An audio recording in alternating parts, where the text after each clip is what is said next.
So first, I'm going to have Commissioner Lubbers, please.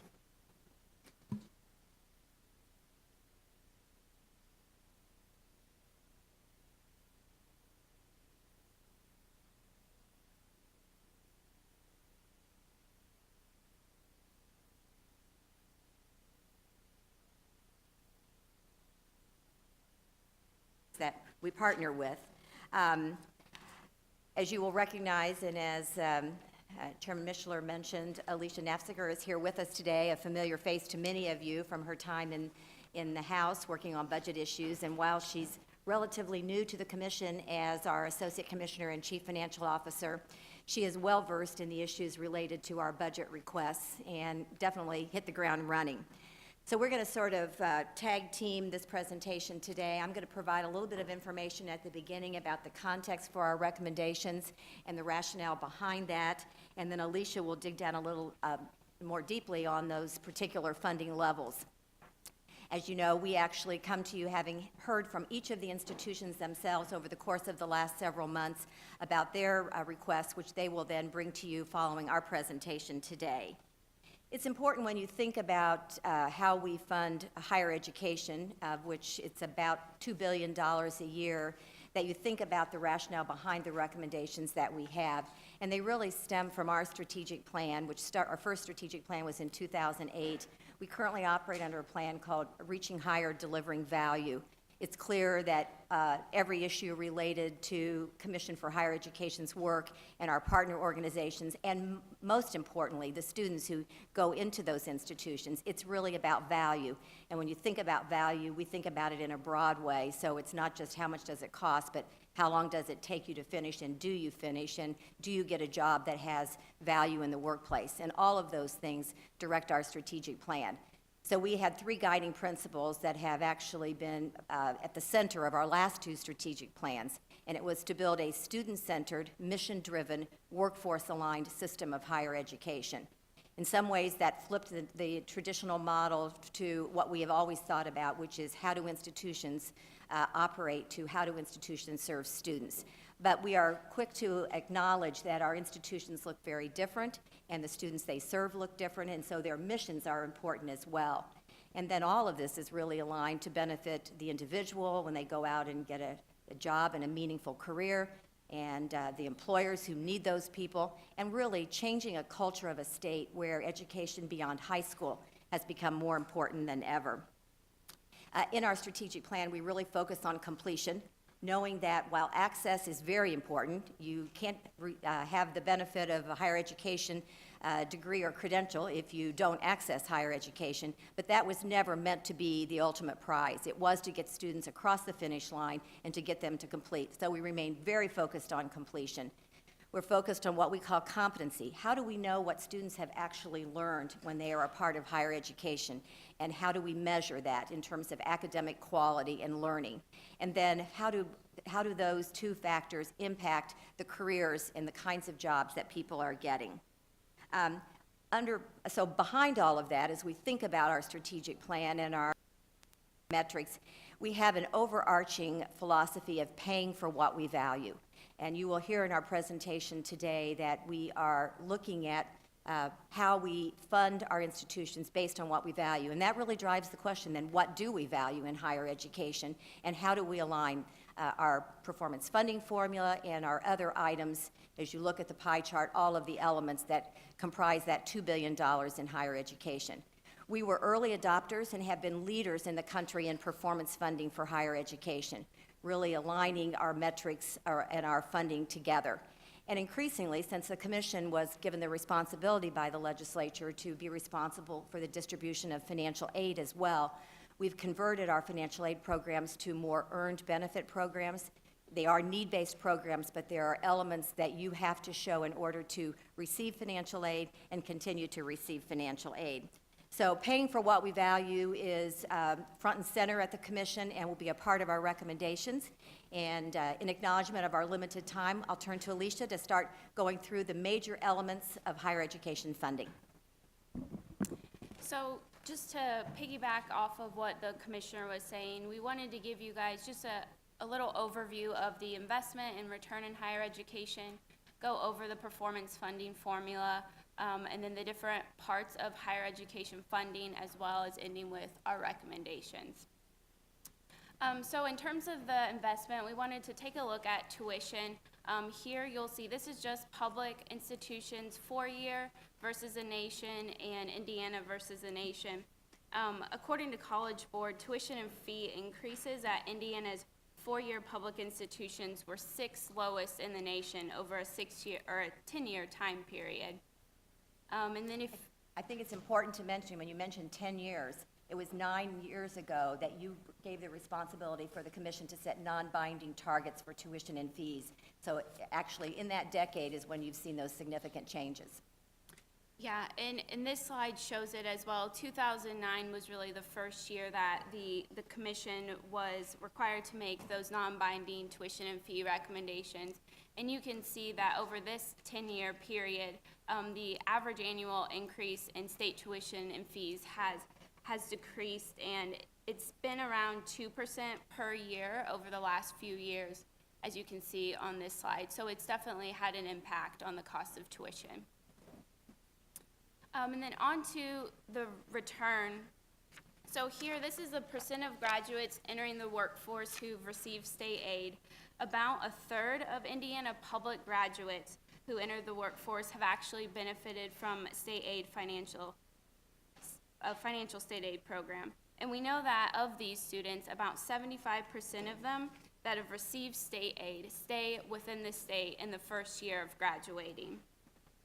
In terms of dollars that they contribute to the economy, each graduating class contributes about $13 billion to the state's economy, with $3.5 billion being from state aid recipients. More on the return, this is the average cumulative wage of state aid recipients, and these recipients earn at least 2.5 times what was invested in them within only 3 years following graduation. In terms of earning potential, you can see the additional dollars that one would see if they earn an associate degree, a bachelor's degree, or a graduate degree, with the baseline here being a high school education. We know that nationally, about 99% of the jobs created since the recession have gone to people with at least some college education. And when you look at Hoosiers with no college credit or credential, they are over two times as likely to claim unemployment benefits over the last decade. Remember, when we're talking about college now, we're talking about short-term certificates, associate degrees, and beyond. So don't think of college as only 4-year degrees and beyond. So next, we wanted to share some of the good news with you guys on the persistence and completion with regards to 21st century scholars. This slide that you see in front of you comes from our college completion report. This is a statewide picture, and I believe in front of you, you have college completion numbers by each public institution. In terms of persistence and completion, 21st century scholars outperform their low-income peers significantly, and they are also more likely to attend in-state institutions. On-time graduation rates for scholars are improving at a greater rate than all other student populations. We attribute this to the 2013 reforms, which required students to complete at least 30 credit hours per year to stay on track for on-time graduation. And you can see in the middle part of this slide, the percent of students earning 30 plus credit hours and where the financial aid reform went in before fall of 2013. And even with requiring them to take 30 credit hours a year, they are still persisting to the second year at the same rate. So it has not declined the persistence to the next year. Just as another aside, the college going rate for Hoosier students graduating from high school is about 64%. We're usually 64 or 65%, which is that's about the national average. For scholars who graduate from high school and meet the requirements, it's 82%. So when we're looking at issues that make a difference with changing demographics in the state, and when we're saying that it's important for everyone to have an opportunity to have some sort of quality credential beyond high school, we have a good answer in Indiana. It's the one that you have supported for nearly 3 decades now, but which is finally now, over the course of the changes that have been implemented, moving all of those numbers in fairly dramatic ways. On-time completion, nearly 14% increase for 21st century scholars, and this information is in all of our reports. But I think it's important to know that what you knew and actually acted on, I think so wisely, which is you have to put in place expectations for success, and when you do, students will rise to those expectations. And then to give you guys an update on one of the large pieces of Governor Holcomb's next level jobs, we have the Workforce Ready Grant. And some stat updates on this. There have been 30,000 unique leads on next level jobs. What that means is people going online, saying they're interested in the Workforce Ready Grant, and then filling out a short questionnaire. There have been 11,000 enrolled people in the Workforce Ready Grant programs. And then we know for Ivy Tech alone, from fiscal 18 to fiscal 19, which we're in now, there's been a 14% net increase in enrollments in these Workforce Ready Grant programs. So they're seeing results. There have been 4,000 completions in the Workforce Ready Grant programs. And then just to give you an idea of what sectors these people are interested in, these bottom 5 industry sectors are in order of those 30,000 who have filled out the questions online. These are in order of their interests. So the most are interested in health and life sciences, and then IT and business services, and so on. It's also important to remember that last year you changed this so that recent high school graduates could participate in the Workforce Ready Grant as well. So we're really working hard to make sure that students who graduate from high school who aren't on track to continue their education understand about the Workforce Ready Grant and are taking advantage of that as well. We've seen since 2013 about a 30% increase in certificates in Indiana. Now, it was operating off of a fairly low base to begin with, but we are seeing that people are responding to this. This is never a one and done kind of thing. You have to continue to just keep making sure people understand this opportunity. For example, one of the things we're going to do is for our 21st century scholars who don't meet the expectations to be a scholar, we're going after them to make sure they know about the Workforce Ready Grant. So we're really trying to wrap the whole ecosystem around some sort of a quality credential.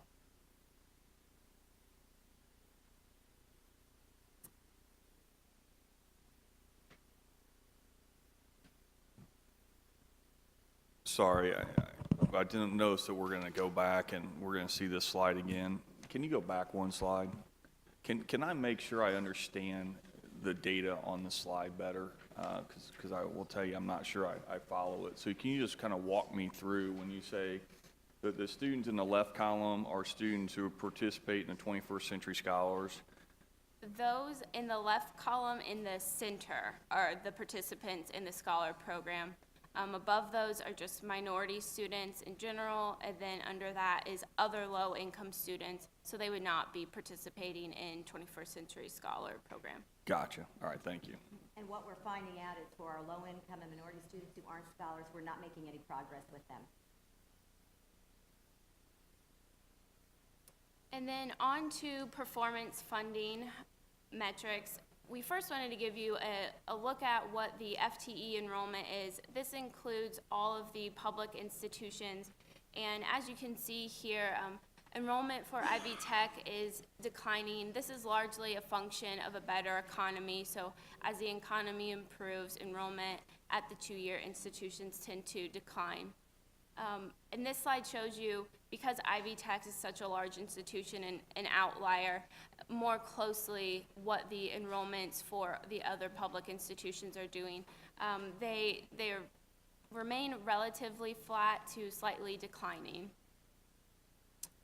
So here are the 5 performance metrics, what we measure in our performance funding formula. You guys may remember that in the current biennium, there are actually 6 metrics.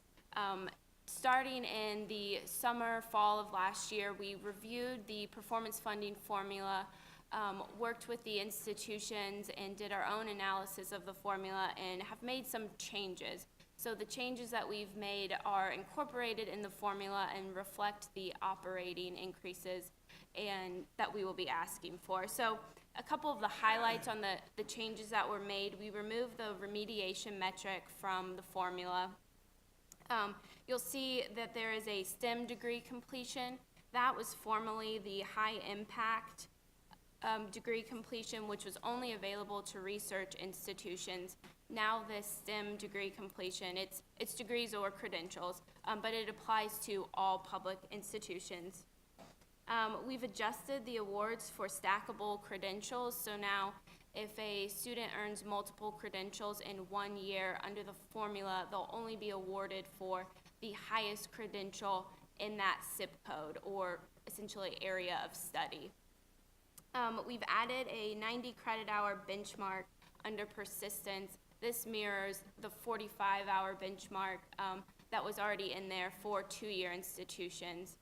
And then for some of these metrics, we changed them to rates. As you saw with the enrollment, as enrollment declines, it's more difficult for institutions to continue being successful underneath the formula. So we've adjusted so that we are still measuring outputs, but it's not just a count-based metric. So the first one, overall degree completion, is increasing statewide.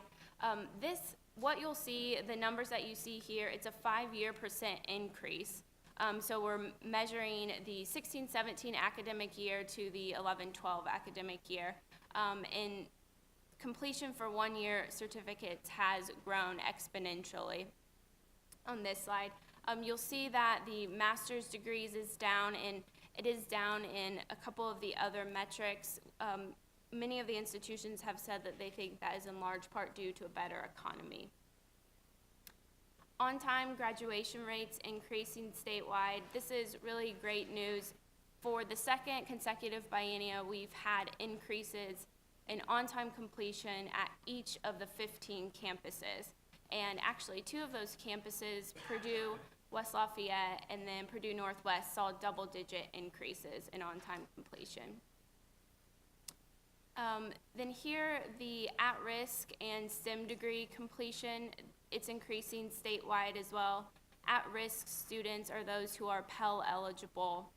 And then for the STEM degree completion, again, this is the one that was formerly high impact, only for research institutions, and is now available to all institutions. So this is the first time this metric has measured all institutions in the formula.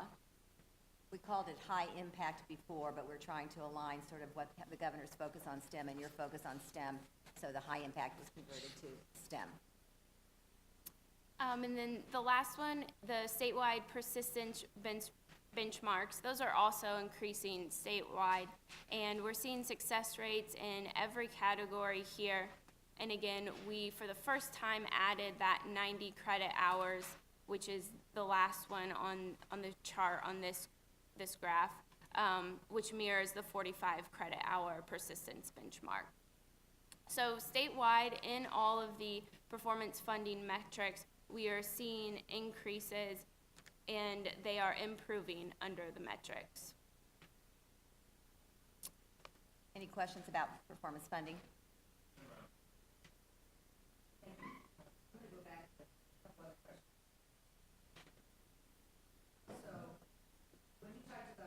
Increases, and this is the 6th lowest tuition increase we had. That's an average. But my understanding is Purdue's has been flat for, I don't know, 7 years? 6 years. 6 years now. So they really bring your averages down, which is great. Oh, thanks. So who has had the highest in tuition increase? We basically set a target that you would hold it steady or no higher than an inflationary index, and the last time it was 1.4% was where we were. Not surprisingly, institutions that receive less funding from the state, or more funding from the state as a percentage of their budget, which would be more likely to be open access campuses where they don't receive, their tuition isn't as high and they don't have endowments. So their increases have been, as a percentage, higher, the actual amount of money not higher at the 2-year institutions. Okay, so what is the highest number, though, of tuition increase, or percent, if you don't know the name of the institution? I'm just curious to see, because that factors into one of the lowest tuition rate increases as a state. But when you have someone that's flatlined and it's a large institution, that really helps everybody We'll get else. those numbers to you. I know that, I know a couple of the institutions that I would say probably fit into that category, but I want to sure I provide the right information. So we'll get it to you this afternoon, exactly where we are on those. Okay, thank you. Let's see. So you had about a third of the grads had received state aid. On that slide, are more Franco-Bannon than 21st Century Scholar receiving and/or completing at better rates? How does that work out? More students receive Franco-Bannon. Franco-Bannon is a sliding scale, and so the award amount is determined by your estimated family contribution. So there will be more Franco-Bannon scholars or recipients graduating because more are eligible for that, and it's not all at the highest award amount, which is the case for 21st Century Scholars. Those are full tuition. So, and it is a promise, so they have to sign up in 7th or 8th grade and Right. then complete all of those in Okay, high so if school. you compare those who have signed up, whatever, they're 21st century, they go to college, and those at the lower end of you, or the highest end, receiving the most money in the Franco-Bannon, how is their completion rate? That's apples to apples. Do you have that? No, I don't believe we have looked at those two and compared I'm them. not sure we could we'd have to see if we could break out the highest receiving recipient of Franco-Bannon to compare it to the 21st century. Whether we have the ability to disaggregate that way or not, I will try to see that, because the range is just so high. Right. We'd have to say, so of the number of recipients of Franco-Bannon, you have 10% that received the maximum amount, and how would that compare to the completion? Well, I'm kind of curious because we didn't get a whole lot of information before, so I apologize. I'm going to have a lot of questions because this is new to me. But I see that there were administrative costs with the 21st Century Scholar. Maybe that's worked into the Franco-Bannon. I'm just kind of curious because I know we put more requirements on the 21st Century Scholar student who, as you just mentioned, may not actually then become a 21st Century Scholar. Either their grade slipped or something happened, whatever. So they're in that pipeline. But we put some resources in high school. We have requirements they have to participate in and things like that. They would be curious to see, though, in the long run, if those students aren't really performing or they are performing to the Franco-Bannon student who's receiving the similar amount, right, without all those. Okay, so I had another question. You said you had a 60% of the 21st century, 65% rate of them going to college or credentials. And No, it's 65% of all high school graduates who access college, 82% of 21st century scholars. accessing college, and what of those who don't make it or who drop out? What happens to those 21st century? Do you have stats on them? Well, it's a myriad of stories, as you might imagine, as to why they don't. We do know that their persistence rates are higher than low-income students who are not 21st century scholars. And what we're really working hard right now is to identify those students who don't complete and provide them with the opportunity to now perhaps take the Workforce Ready grant. You didn't graduate, as a 21st century scholar, but their completion rates at two-year institutions, 21st century scholars are actually they're exceeding in some ways, and they're getting to the same level as the population at large. Scholars are, so they're leading the charge there. At some of our institutions, our promise scholars at Purdue actually exceeded the completion rates of the population at large, and I'm sure that President Daniels will want to talk to you about that as well. So by all of those numbers, they're closing the gap, even with students who aren't low income in many places, which is a real success story. Certainly their on-time completion is, as I said, it's increased about 14% in the last 5 years. So I think what we're beginning to see is those elements that were put into place, which have we have one cohort of four-year graduates we can actually measure with the new requirements, because when they start in 2013, you've got to play it forward for 4 years. And for our two-year schools, we have probably four graduating classes for the 2 years. So we're just starting to see this system changing. As far as the administrative requirements in high school, most of those requirements are put on the student. in terms of, they have to do the Scholar Success Program. Schools help, but the students are the ones ultimately responsible for meeting those requirements. Right, no, I appreciate that. So 82% of the scholars have a success rate of the 2-year, is that what you said? Getting back to that, okay. I guess go ahead.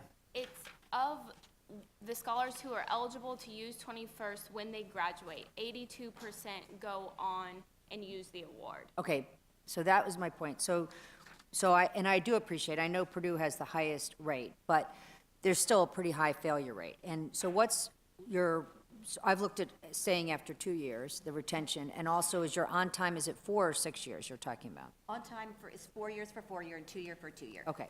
And so has there been any thought to, and I appreciate that the high school can now use the Workforce Ready grants, has there been any thought to requiring these students to participate in dual credit, because that lessens the cost to us, increases their rate of success, less college years, particularly in terms of retention and persistence going forward, and also any thought to using some of these monies that are being spent, 21st Century Scholar, Frank O'Bannon, to use as credentialing, workforce development, as opposed to 2 4-year colleges? Well, you can use the 21st Century for a 1-year certificate, for a certificate as well. So it's not just 2 and 4 year. So anything, a welder's degree, anything like that? If it's a 1-year credit-bearing certificate yes, you may use it for welding. Okay, and so is that 4-year lump sum that is available to them, right? I mean, it's not a lump sum, Max but the amount of 4 money. years that are available to them, it's not a lump sum.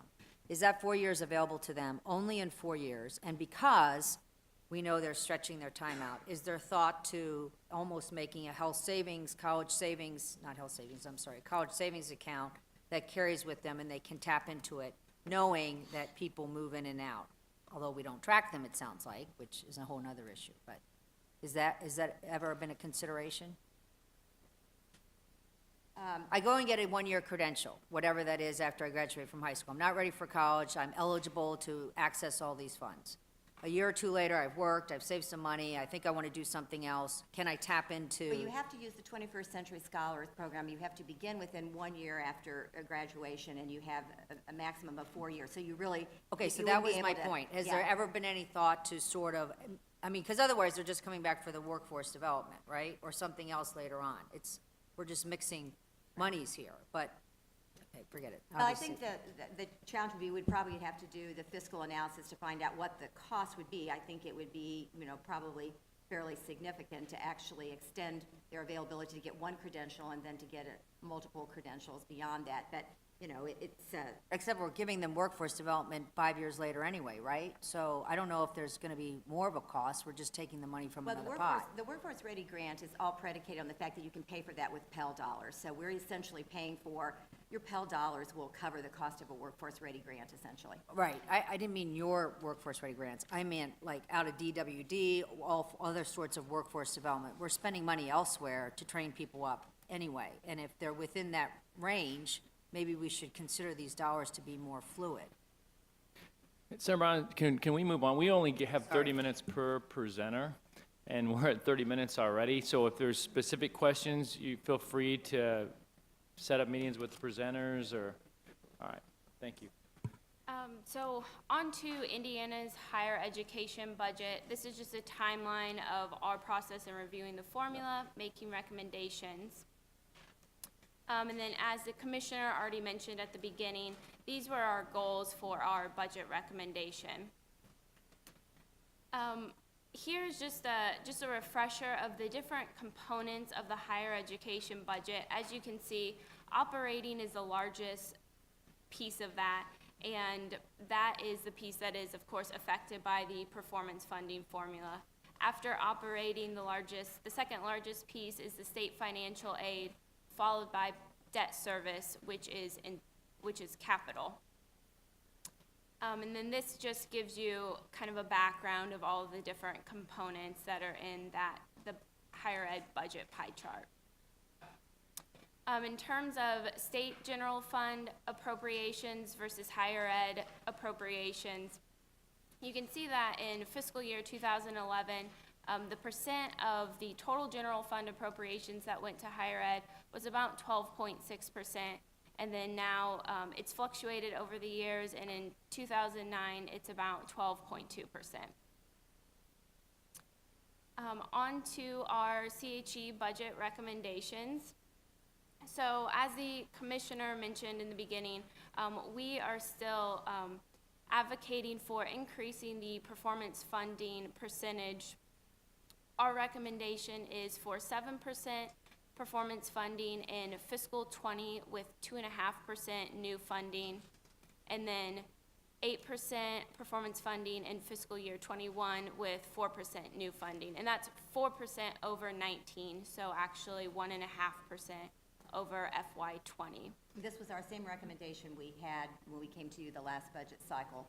We ended up with 6.5% for the second year, which is where we were before. So it's in keeping with our philosophy, which has been to have a sustained and thoughtful commitment to performance funding, which also gives the institutions the ability to adapt to those metrics. And there are a couple things with operating that we want to mention to you guys.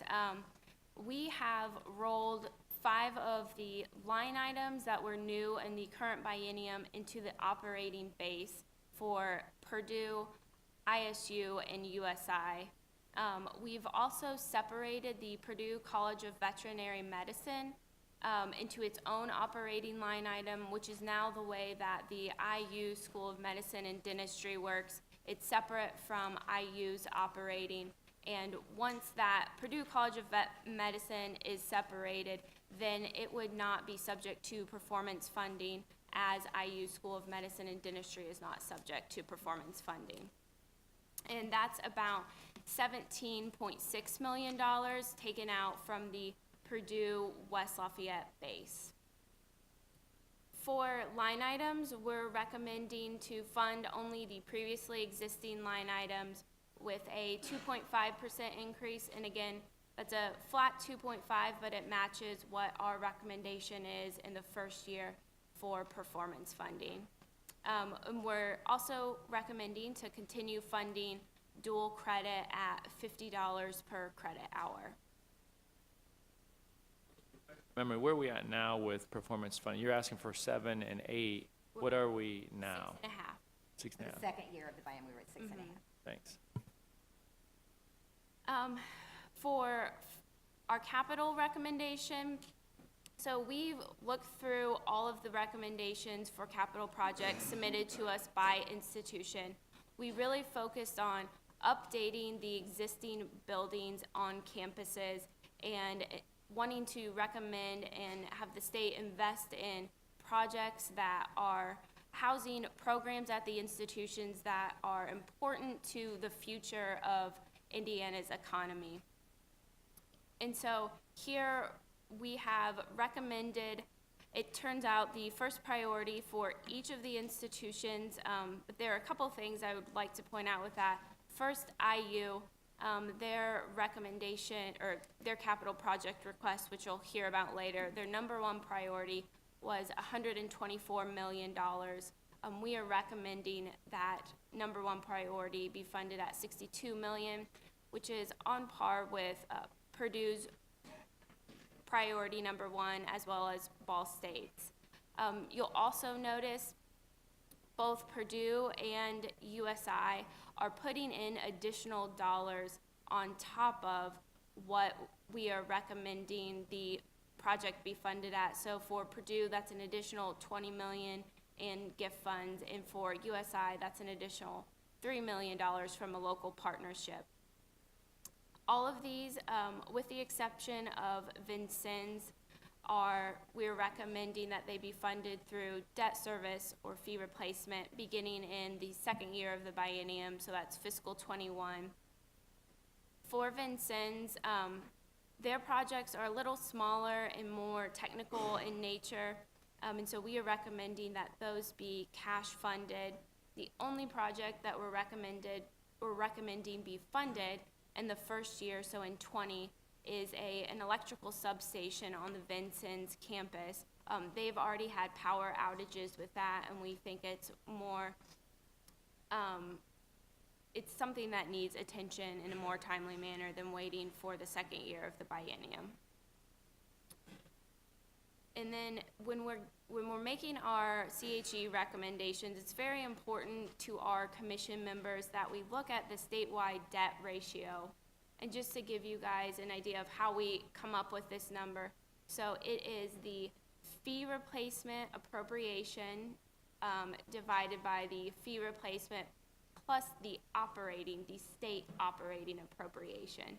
So while, there are campuses, obviously like Purdue and IU, which do a lot of other capital projects outside of what the state funds, other institutions like Ivy Tech, for example, they only have fee replace capital projects. So when looking at this statewide debt ratio number, it's a good number to keep in mind and thinking about the capital projects that the state is funding, but it's also important to understand the different situations that the institutions are in. And then for R&R, we're recommending that the R&R appropriations be funded the way they have been in the past, which is 0.5% of their total administrative and academic square feet plus their infrastructure square feet, and that's 0.5%, which is 0.25% per fiscal year, so 0.5% over the biennium. And when you look at the outcome or the appropriations we're recommending for this biennium versus the biennium that we're currently in, it's about a 9.2% increase. I will say that we look at all of the data that the institutions submit to us. We go over that. They do a great job of, if there are buildings that are torn down, they remove those from the square foot that they give to us, and then as new buildings are built, that's added to the formula and to the square foot. The next is just to touch on the support for financial aid and the commission. Our request for 21st Century Scholars and Frank O'Bannon recipients is for an additional $75 million over the biennium. That is for 3 funds. That's 21st Century Scholars, the Higher Education Awards, and the Freedom of Choice Awards. And that request is due to seeing more success with 21st Century Scholars. More of them are graduating, are meeting all of the requirements in high school, able to still access the scholarship after high school, and then a larger percentage of them are going on to use it in college. With Frank O'Bannon, we've increased in fiscal year 18 the award amounts for the first time in about 3 years, and those award amounts are still less than pre-recession award amounts. And so the request that you have in front of you is just to maintain support for the current award amounts and our current 21st Century Scholars that we're projecting to enter in the next 2 years. I think that's really important. We're not asking to increase the size of the award. We're asking to keep the award at the same level.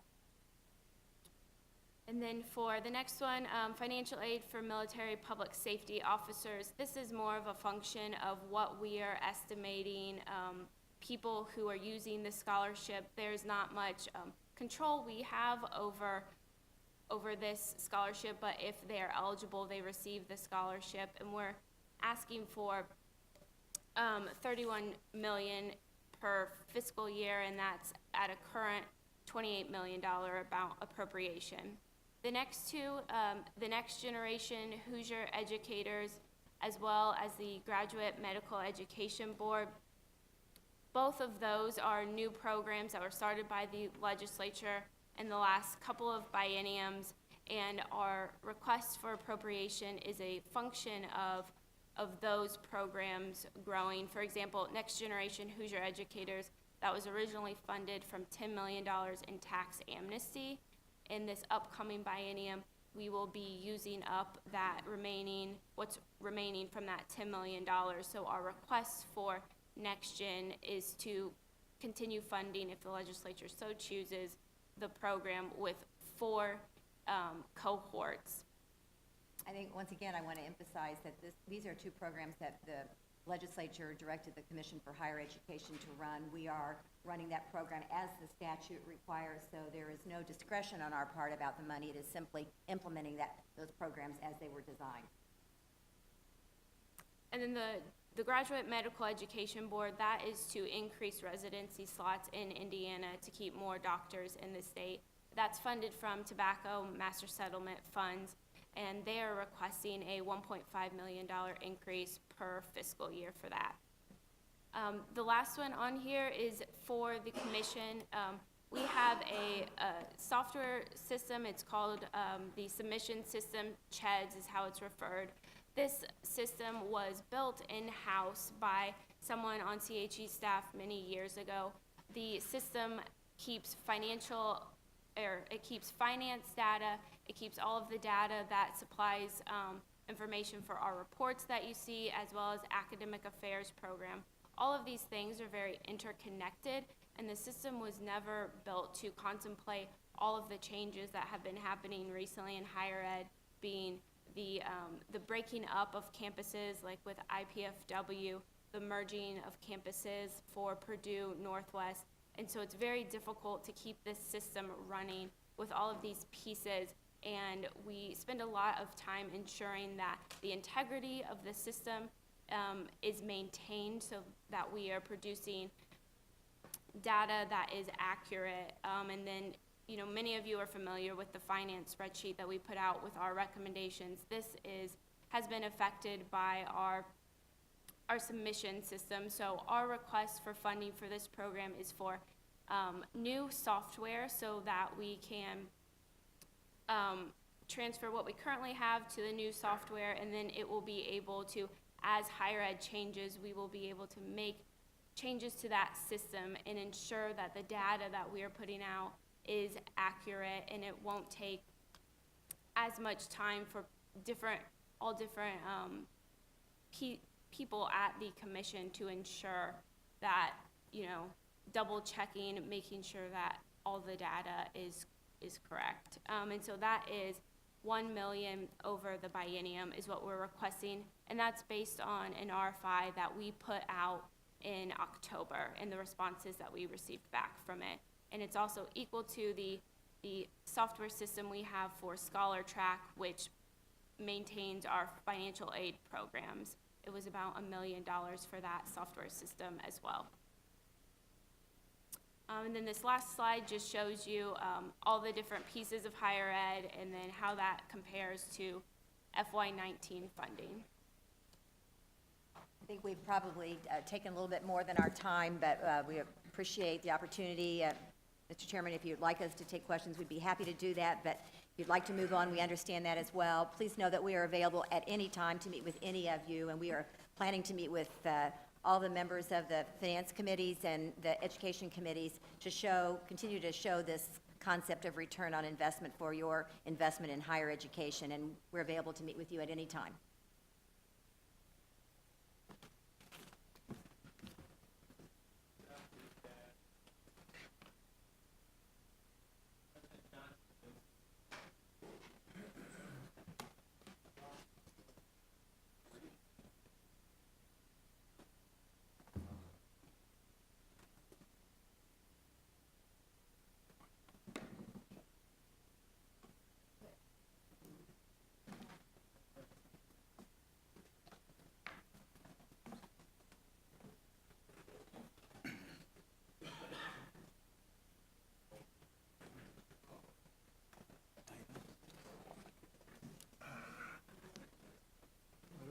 You ready to go?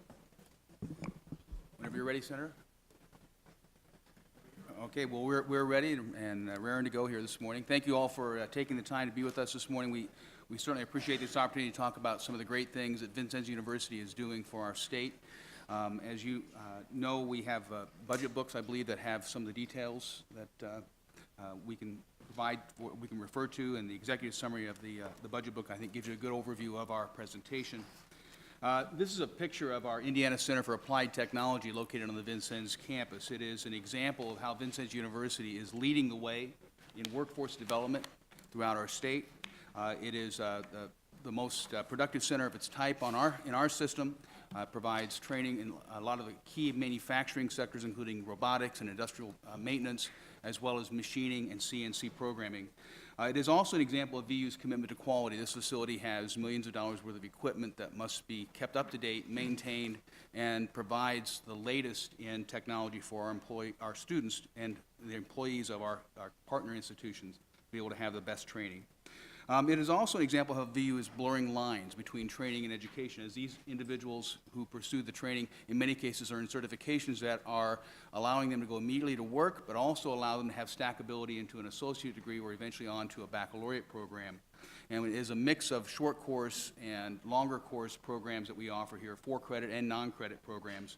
And we also do a significant amount of teaching the teacher in this facility, where we are the first CNC training facility for teachers in high schools for the Haas network, the Haas CNC network. And so this is an example of how VU is not only doing its part for industry, but is also helping education throughout the United States become more workforce ready.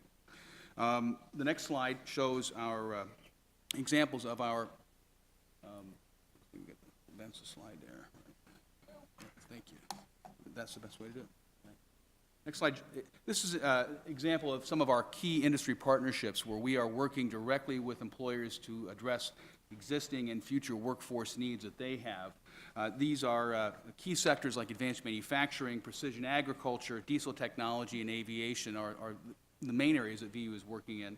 And this also highlights our now 2-year-old Cummins Technical Apprenticeship Program, where Vincennes University is the 12-state regional provider for a 4-year apprenticeship program that also includes an associate degree pathway for the individuals completing that degree. The students come from all over, from the Great Lakes down to the Gulf of Mexico to the Vincennes campus for short courses, sometimes 2 weeks at a time, and then they go back out in the field to apply what they've learned and continue to grow and develop there. And it's a great example of a registered apprenticeship program that VU was selected to be their partner. We hear all over, time and again, from our partners in the workforce development area that VU graduates are coming from programs that are really designed to develop skilled technicians that have no equal globally. And we really believe that is true based on the feedback we receive, that it is the quality of our graduates, the fact that they have they're based on a great investment that we have made in our faculty and in our equipment and our facilities that allows our students to have really the top-end skills in these key fields. VU is also at the heart of Indiana's efforts to enhance its position in the aviation aeronautics industry. The Aviation Technology Center, located here on the west side of Indianapolis on the airport property, is a one-of-a-kind facility, and it supports aviation maintenance and flight sectors, as well as Central Indiana's growing aviation manufacturing industry. And this is, if you've not been there, it is, I think, an example of, again, the culmination of great education and an investment in our workforce needs and working directly with many key partners. The $6 million investment in a new aircraft that VU just had last year is an example of the type of technology needed to make sure that our students are learning in the most technologically advanced and safest environment possible. That is an example of how VU is working directly with partners, including Republic Airlines most recently, to meet a critical shortage in our aviation industry for pilots, something that is projected to be 10,000 pilots needed over the next several years. Purdue Polytechnic is located on this site, and we share an administrator to manage our 2+2 program with our associate degrees and their baccalaureate program in technology. These graduates pursue both certificates and associate degrees in the maintenance side of the house, where the graduates are, again, very much in demand. We also have tremendous partnerships with that program, including the only aviation maintenance co-op program in the nation with FedEx. The next slide has a short video demonstrating how VU is contributing to the governor's workforce agenda, impacting communities, our state and region, through the blend of programming at 2 different VU sites. You can leave high school and basically have an associate's degree, have a job waiting for you at $50,000 a year plus, and you don't have to go get in a bunch of debt and try to find your way. It sounds really awesome to me. I mean, that's the whole year college I don't have to pay for. We're going to have the opportunity to send high school students here during their junior and senior year, and we have this amazing facility here in Lebanon for our students to take advantage of. There's so many kids that this is just going to really be a great benefit to. All of our teachers for our courses come from the profession. So these are actual machinists who will be training the machinist in this program? I just thought this was a really great opportunity for me to branch out and see if I want to do this the rest of my life. The feedback that we've gotten so far from both students and from parents has been very positive. So we hope to grow that into other programs until eventually students have the opportunity to have this type of experience everywhere around the state of Indiana. Vincennes University is taking education to the next level. And I was like, wow, school has been paid for. All I need to do is dedicate myself. Hoosiers can apply for tuition-free training, allowing them to move into high-income, high-growth positions. You know, to this point, we've had a 100% employment rate. We kind of come in, we're here 8 hours a day, 5 days a week for 15 weeks. We become kind of a family. A family of machinists that students are thrilled to be a part of. I want to be a skilled worker, not only a laborer, and also, you know, to show my kids that, hey, you know, Dad go back to school at age 42. Well, school doesn't end. When you come into a facility like this, it makes you want to learn. Anything is achievable.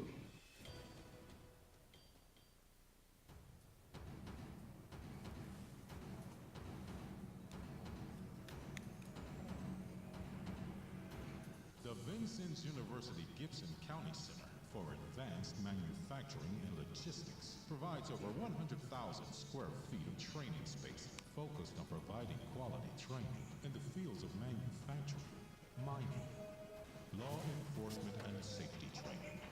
Let's begin with the underground training area, a unique subterranean structure that serves as an invaluable training aid for the mining and law enforcement sectors. The Industrial Maintenance Technology Program is focused on giving non-maintenance employees the basic electrical, mechanical, and fluid power skills they need to move up into the hundreds of unfilled maintenance positions available nationwide. Expand skills, increase employment value, and improve workplace safety standards at the Gibson County Center for Advanced Manufacturing and Logistics.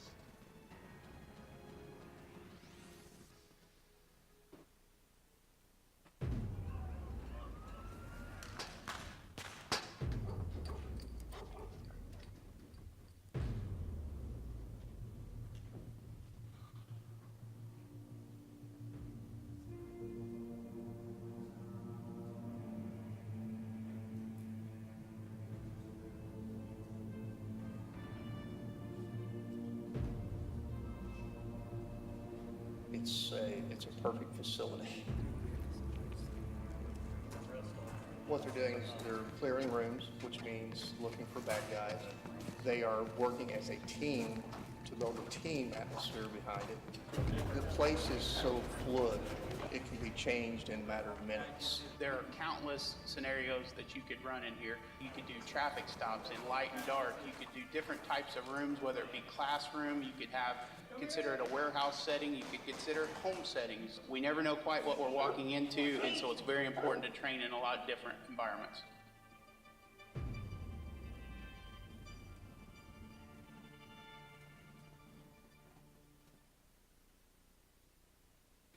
So in that video, you saw two of our facilities, our Gene Haas Technical Education Center in Lebanon, which is a great example of really a multiple partnership involving the City of Lebanon, the Gene Haas Foundation, and Haas CNC Machine Company, as well as Haas Factory Outlets, and now also Lebanon Schools, where VU is the lead provider in the training and the education piece, and we're working to make sure that our students and trainees in that industry, important industry sectors like machining as well as industrial maintenance, are receiving the quality of training that they need to be successful. And it's been great because we've also supported our partnerships out of Lafayette with that facility, with Caterpillar and Subaru and others. It also demonstrates further the blurring of lines between traditional education, where we're taking students into a laboratory environment where they're getting actual experience on the kind of machinery they'll be working on or expected to maintain in some cases. It also has launched a brand new program for us where we have the only CNC technician support industrial maintenance position or program in the country right now with the Haas Technical Education Centers. And that is an example of we're taking, great capabilities that we have, great relationships we have, and building new opportunities to help keep industry working. It also shows VU's commitment to the governor's Next Level Jobs program and showcases VU's leadership in other industry sectors. Particularly at the Gibson site, shows how we are working on mining as well as homeland security and public safety. For those who may not know, mining is back in full swing. All of Indiana's, Southwest Indiana's mines are in full operation right now, and coal mining has a $750 million impact on Indiana's economy. Through this program, we trained over 6,000 miners in the last 12 months for mine safety and health administration training that is mandated by the federal government and something that helps keep these miners safe so they can go home to their families. In addition to that, you saw examples of how we've expanded the use of our new underground facility, which is a unique facility in the nation, and given it an opportunity, or using it as an opportunity to train our first responders in key situations, giving them the kind of situational training that they can't get in other venues and other environments. And so we're again blurring lines between maybe what was intended with the original goal and finding new uses and ways to take advantage of the resources that we've been given. Next, we're going to talk a little bit about our CTE Early College program. We are fulfilling our promise, have fulfilled our promise to meet the state's needs there. We will soon have 18 sites, or nearly twice the number we came to you a few years ago and promised that we would have. And that is an example of how we're also learning to grow and change and meet the needs of unique communities in individual regions. Our Advanced Manufacturing Academy in Jasper, which will open up next year, is an offshoot of the early college model. We're working directly with industry to support our Career Advancement Partnership, where we work with 7 partners in that community, and now working with the 4 schools in Du Bois County to create, on the Vincennes Jasper campus, a locus of that kind of training and education. The Lebanon Early College model that was referenced in the video is another example of how we are using a training facility to meet the needs not just of incumbent workers or new employees, but also of our high school students and leading them into critical pathways. The Porter County Career Center is another example of how we have great employer involvement, and in that relationship, they just expanded their machining laboratory to support critical partners and critical industry in that region. And 2 of those critical partners, Ursha Laboratories and Task Force TIPS, hire graduates out of that machining program in the Career Center and hire them for summer internships and employment, and then send them to Vincennes University, where they cover the cost of their training for 2 years and their education, and they hire them during breaks, and then they employ them when they graduate from VU with their machining degree, their CNC degree. It's another great example of how that loop works very, very well.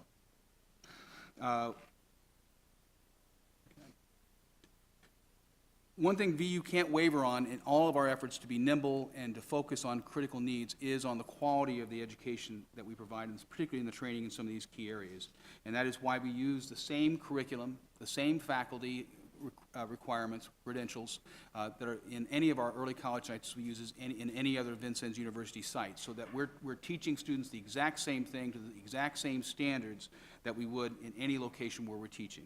And that is an important investment that we've made, an important investment that we need to maintain. Early college model is something I think that is also showing us a new pathway for Indiana. Combined with work-based learning programs, the early college model is introducing generations of students and their families to great earning opportunities they may have by staying home in their own communities and seeking employment in advanced manufacturing and other sectors. I was not too long ago at a National Science Foundation meeting talking about some of our critical workforce needs in the STEM areas. And as we talked about the characteristics of great programs, the early college model with Vincennes University's great industry partners was an example of something I don't think is being replicated elsewhere in the United States to the degree that we are doing it here. So we are seeking some increase in funding to continue the growth here. We, again, we promised 10 such locations. We now will soon be at 18. And at some point, this needs to be considered a key component of VU's mission, and the funding considered as part of our base.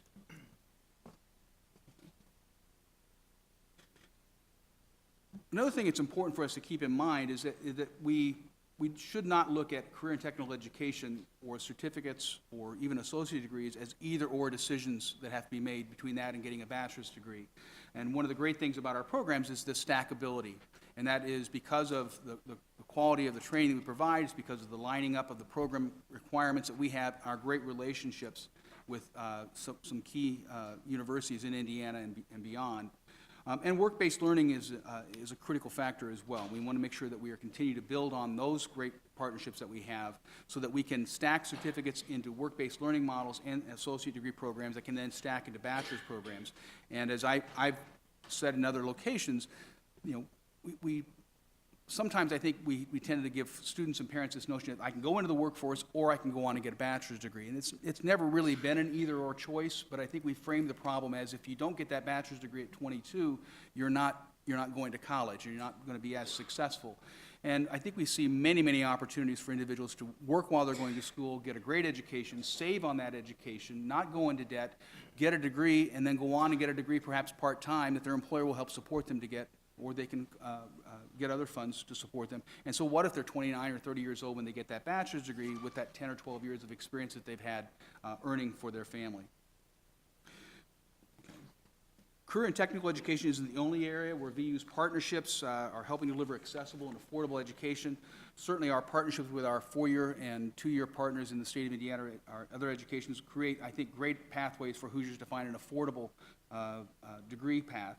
Ivy Tech and Vincennes University have worked recently to align all of Ivy Tech's programs with VU's a bachelor's program so that students can have a direct pathway into a Vincennes University bachelor's degree, including most recently an announced partnership to begin offering on some of the Ivy Tech locations Vincennes University bachelor's degree in Homeland Security and Cybersecurity, starting here in the Lawrence campus and also in the Indianapolis campus, to make that degree not only affordable but more accessible to Ivy Tech graduates and to others in our state.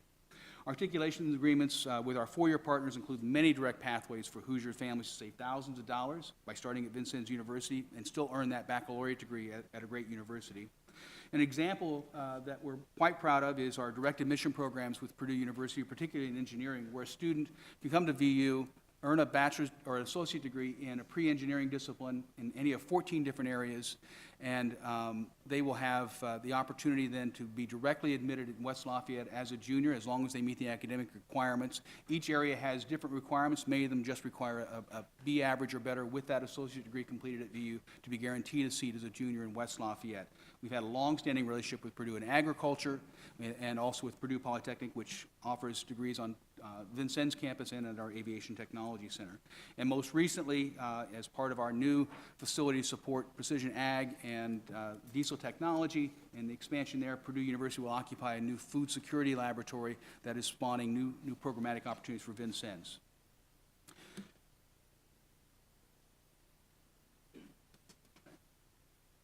So our capital projects are about maintaining a safe, reliable, and high-quality educational environment for our students, faculty, and staff, and as mentioned before, they include a fair amount of technology and mechanical and electrical repair. The electrical substation is of critical need for us because of the safety and reliability, the need for us to have reliable electricity for the kinds of labs and facilities that we have, as well as our residence halls. And the existing substation just is not going to be able to keep operating. It is also adjacent to the Wabash River. It's more than 60 years old, and it's in a floodplain at this point, and we need to upgrade that station as well as provide a redundant second station that allows us to maintain service whenever that substation is experiencing problems.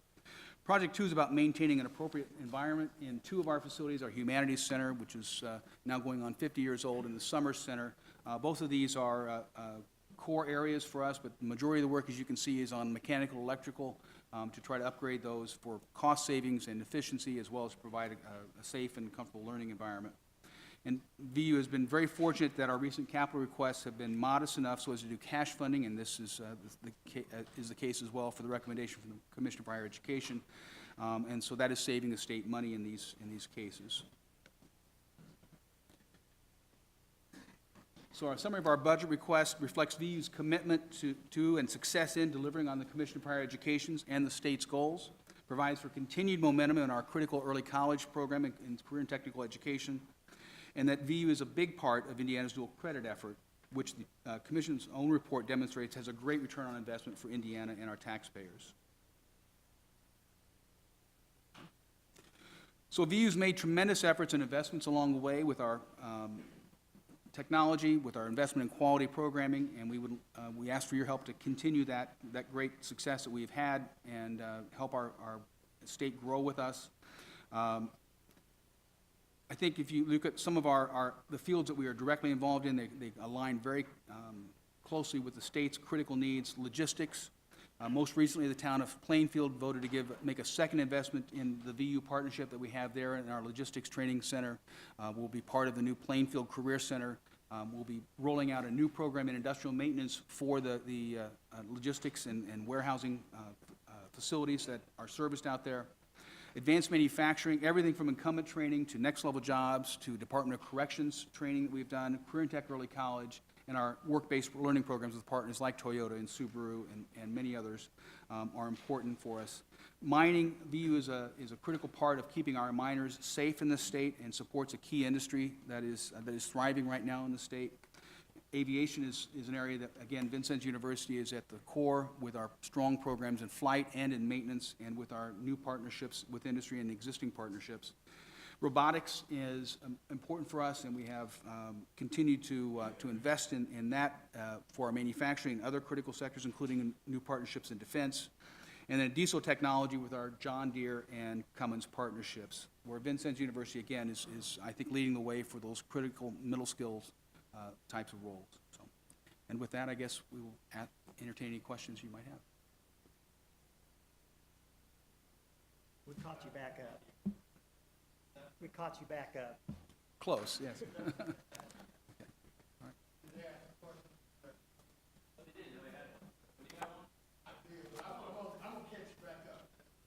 Okay. We'll be happy certainly to answer any questions. Representative Houston. Sorry. Thank you, Mr. Chairman. Yes, thank you. If we could, and this probably isn't the time, but I guess I'm going to set context and maybe the commission can weigh in, and Ivy Tech. You know, I was curious when I looked at this map, and I appreciate you including it and the feedback. I'm just trying to align. We have so many different programs. I'm sure we have Ivy Tech out overlapping these spaces. I think most of these are career and technical ed centers at the high school level. How do we know demand in that we aren't layering on top of one another so that there's coordination between, you know, VU, Ivy Tech, local high schools? I think in most, like I said, most of these instances, these are CTE centers. You know, Excel centers. I mean, there's a lot of people in this space. I just want to make sure, and again, I'm not looking for, you just happen to have the slide, but how do we ensure that there's coverage, but we aren't overlapping through that coverage? Well, I think part of it is because we get invited into many of these communities by the schools, by industry, and they tell us that there's a need that needs to be met. In some cases, there's just not capacity that's been built in some of these areas. Certainly, you pointed out the career and technical education centers that's working directly with K-12. There's no new facilities being built to support this. This is really VU working with the local schools and career centers to develop the curriculum and in some cases invest in the laboratories needed to deliver that. And the other thing is that these graduates who go out of the career and tech centers, for example, with a one-year certificate, they are free to go wherever they would like, next on to a four-year school, to an Ivy Tech, or to a VU. And so all we're really doing is delivering on that dual credit promise, but also providing them with a credential at the end of high school in many cases that it makes them immediately employable. And I don't think we're overlapping significantly any more than any other dual credit program overlaps.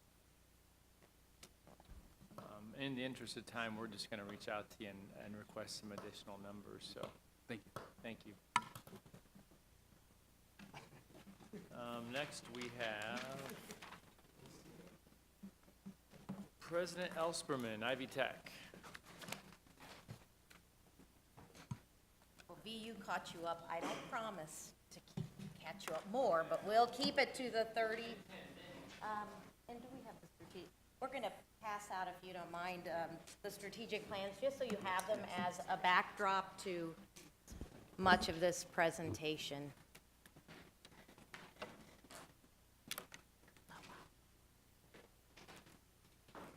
And Senator Mishler, you tell me when I should get started or if I should pause a minute. Okay.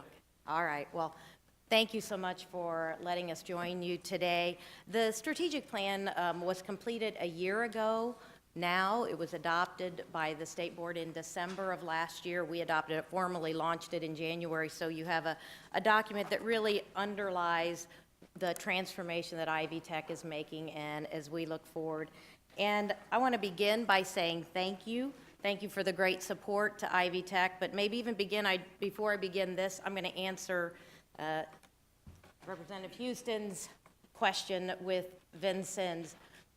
You should be glad to know that in Plainfield, we're working together to provide, and in fact, President Johnson and I will sit down to help make sure that we are not overlapping, but that both of our teams are bringing the best programs they can to the schools that we're involved with. I think we have a very good relationship now where we try not to step on each other's toes, but where there are new needs, then absolutely the school should go reach out to the partner they want to work with. And he and I are working well with our teams to make sure that we're making the best investment of taxpayer resources. But it's a very good question. So let me begin with just then some additional thank yous for the support of the current biennium you're in. We have 2 campuses that are going through true transformations to modernize and meet the needs of their communities in Muncie and Kokomo as a result of the Capitol 2 years ago. Next Level Jobs, you heard President Johnson as well. We're very, very pleased with that program. Our numbers right now are that we had 7,900, almost 8,000 students enrolled in those workforce ready programs last year. We're at 5,800 already in this new academic year, so we are seeing year-over-year growth as we're bringing more students into those next level jobs that are high wage, high demand in our communities. And then the expansion of Earn Indiana, which allows for quality internships for other than just full-time students, that's been a big support. So many, many things to say thank you for, as I think you understand the importance of Ivy Tech making the greatest difference in our communities. Our big vision with this strategic plan is 50,000 credentials a year.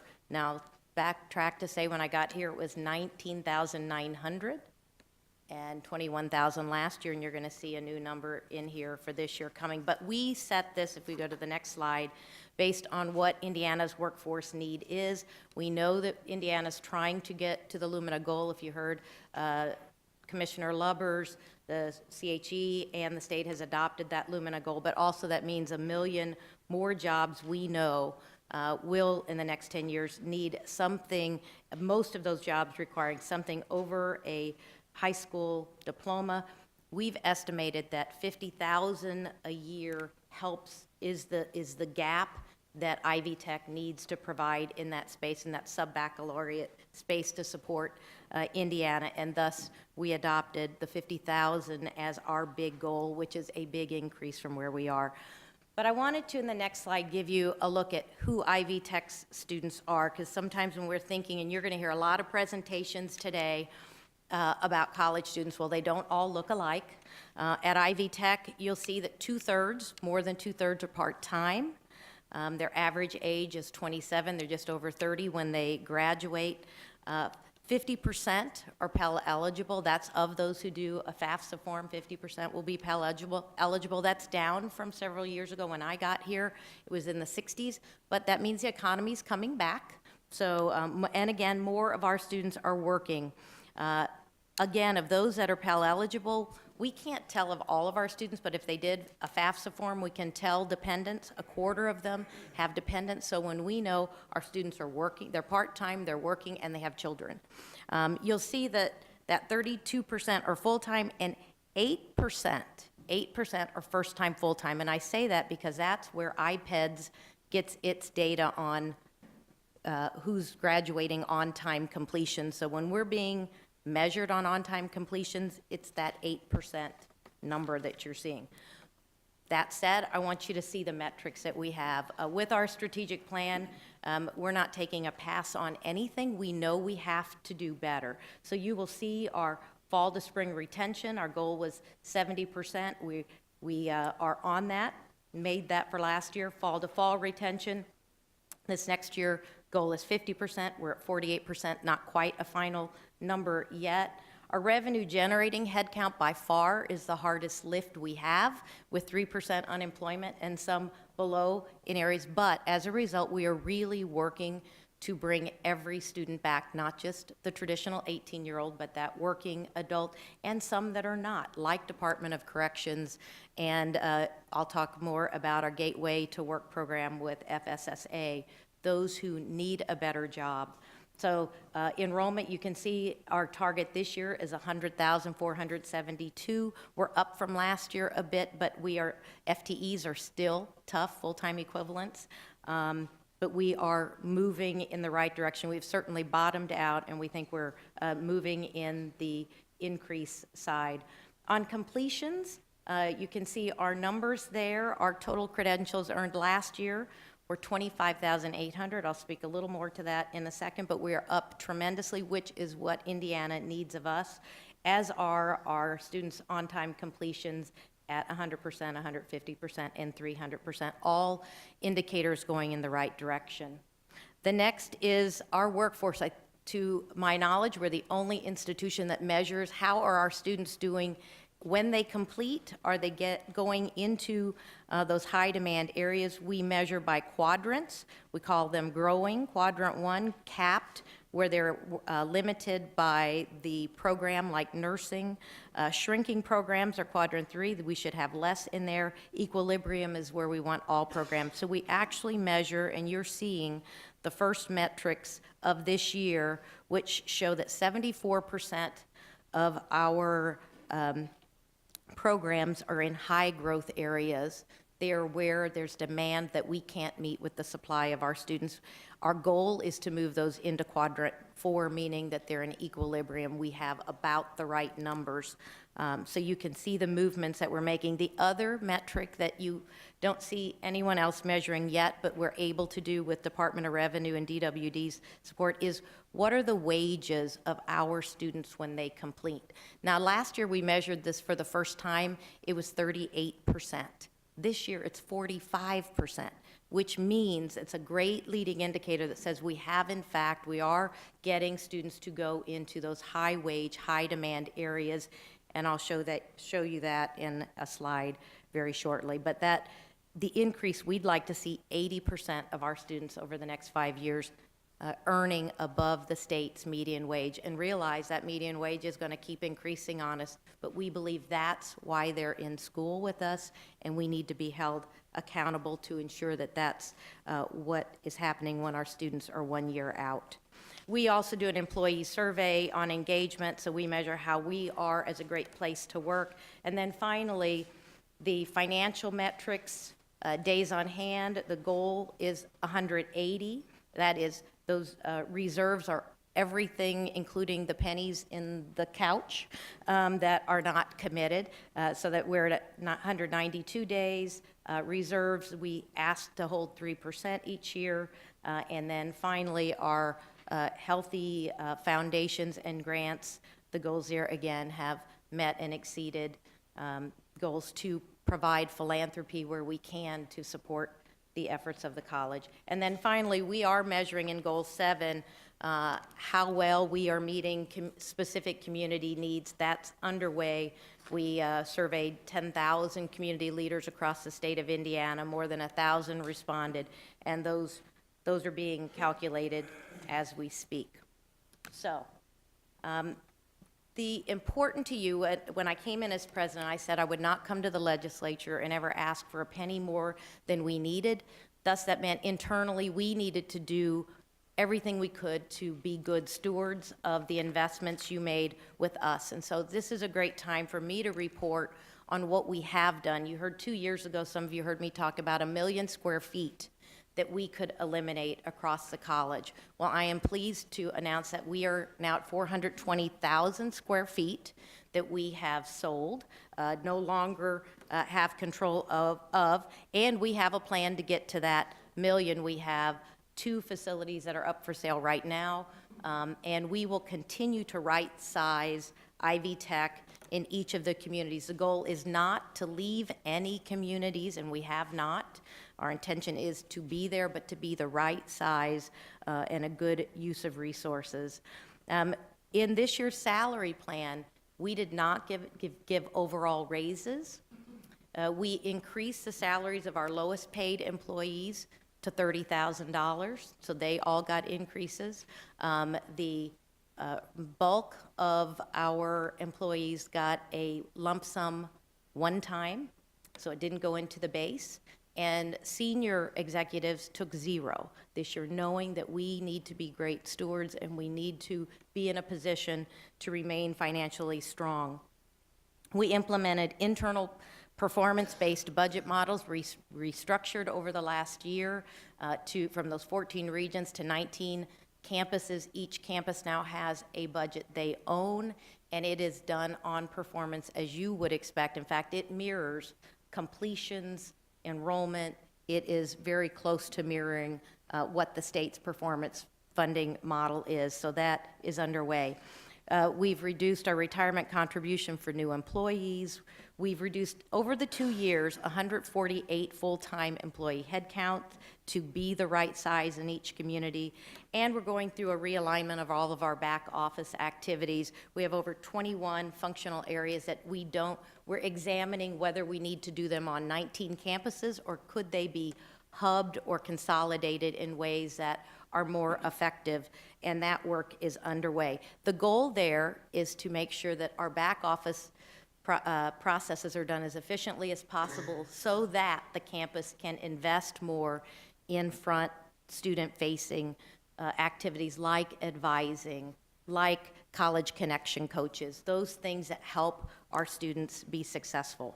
And then finally, where we can't eliminate square footage, we're sharing it. So you heard President Johnson speak about our partnership. We have extra space. We said anywhere in the state you want to offer a VU program, we're happy to have bachelor's programs augmenting the associate programs that we have, and he shared the first programs that we have underway in Indianapolis. We're relocating to IUN to share space in their new Arts and Sciences building.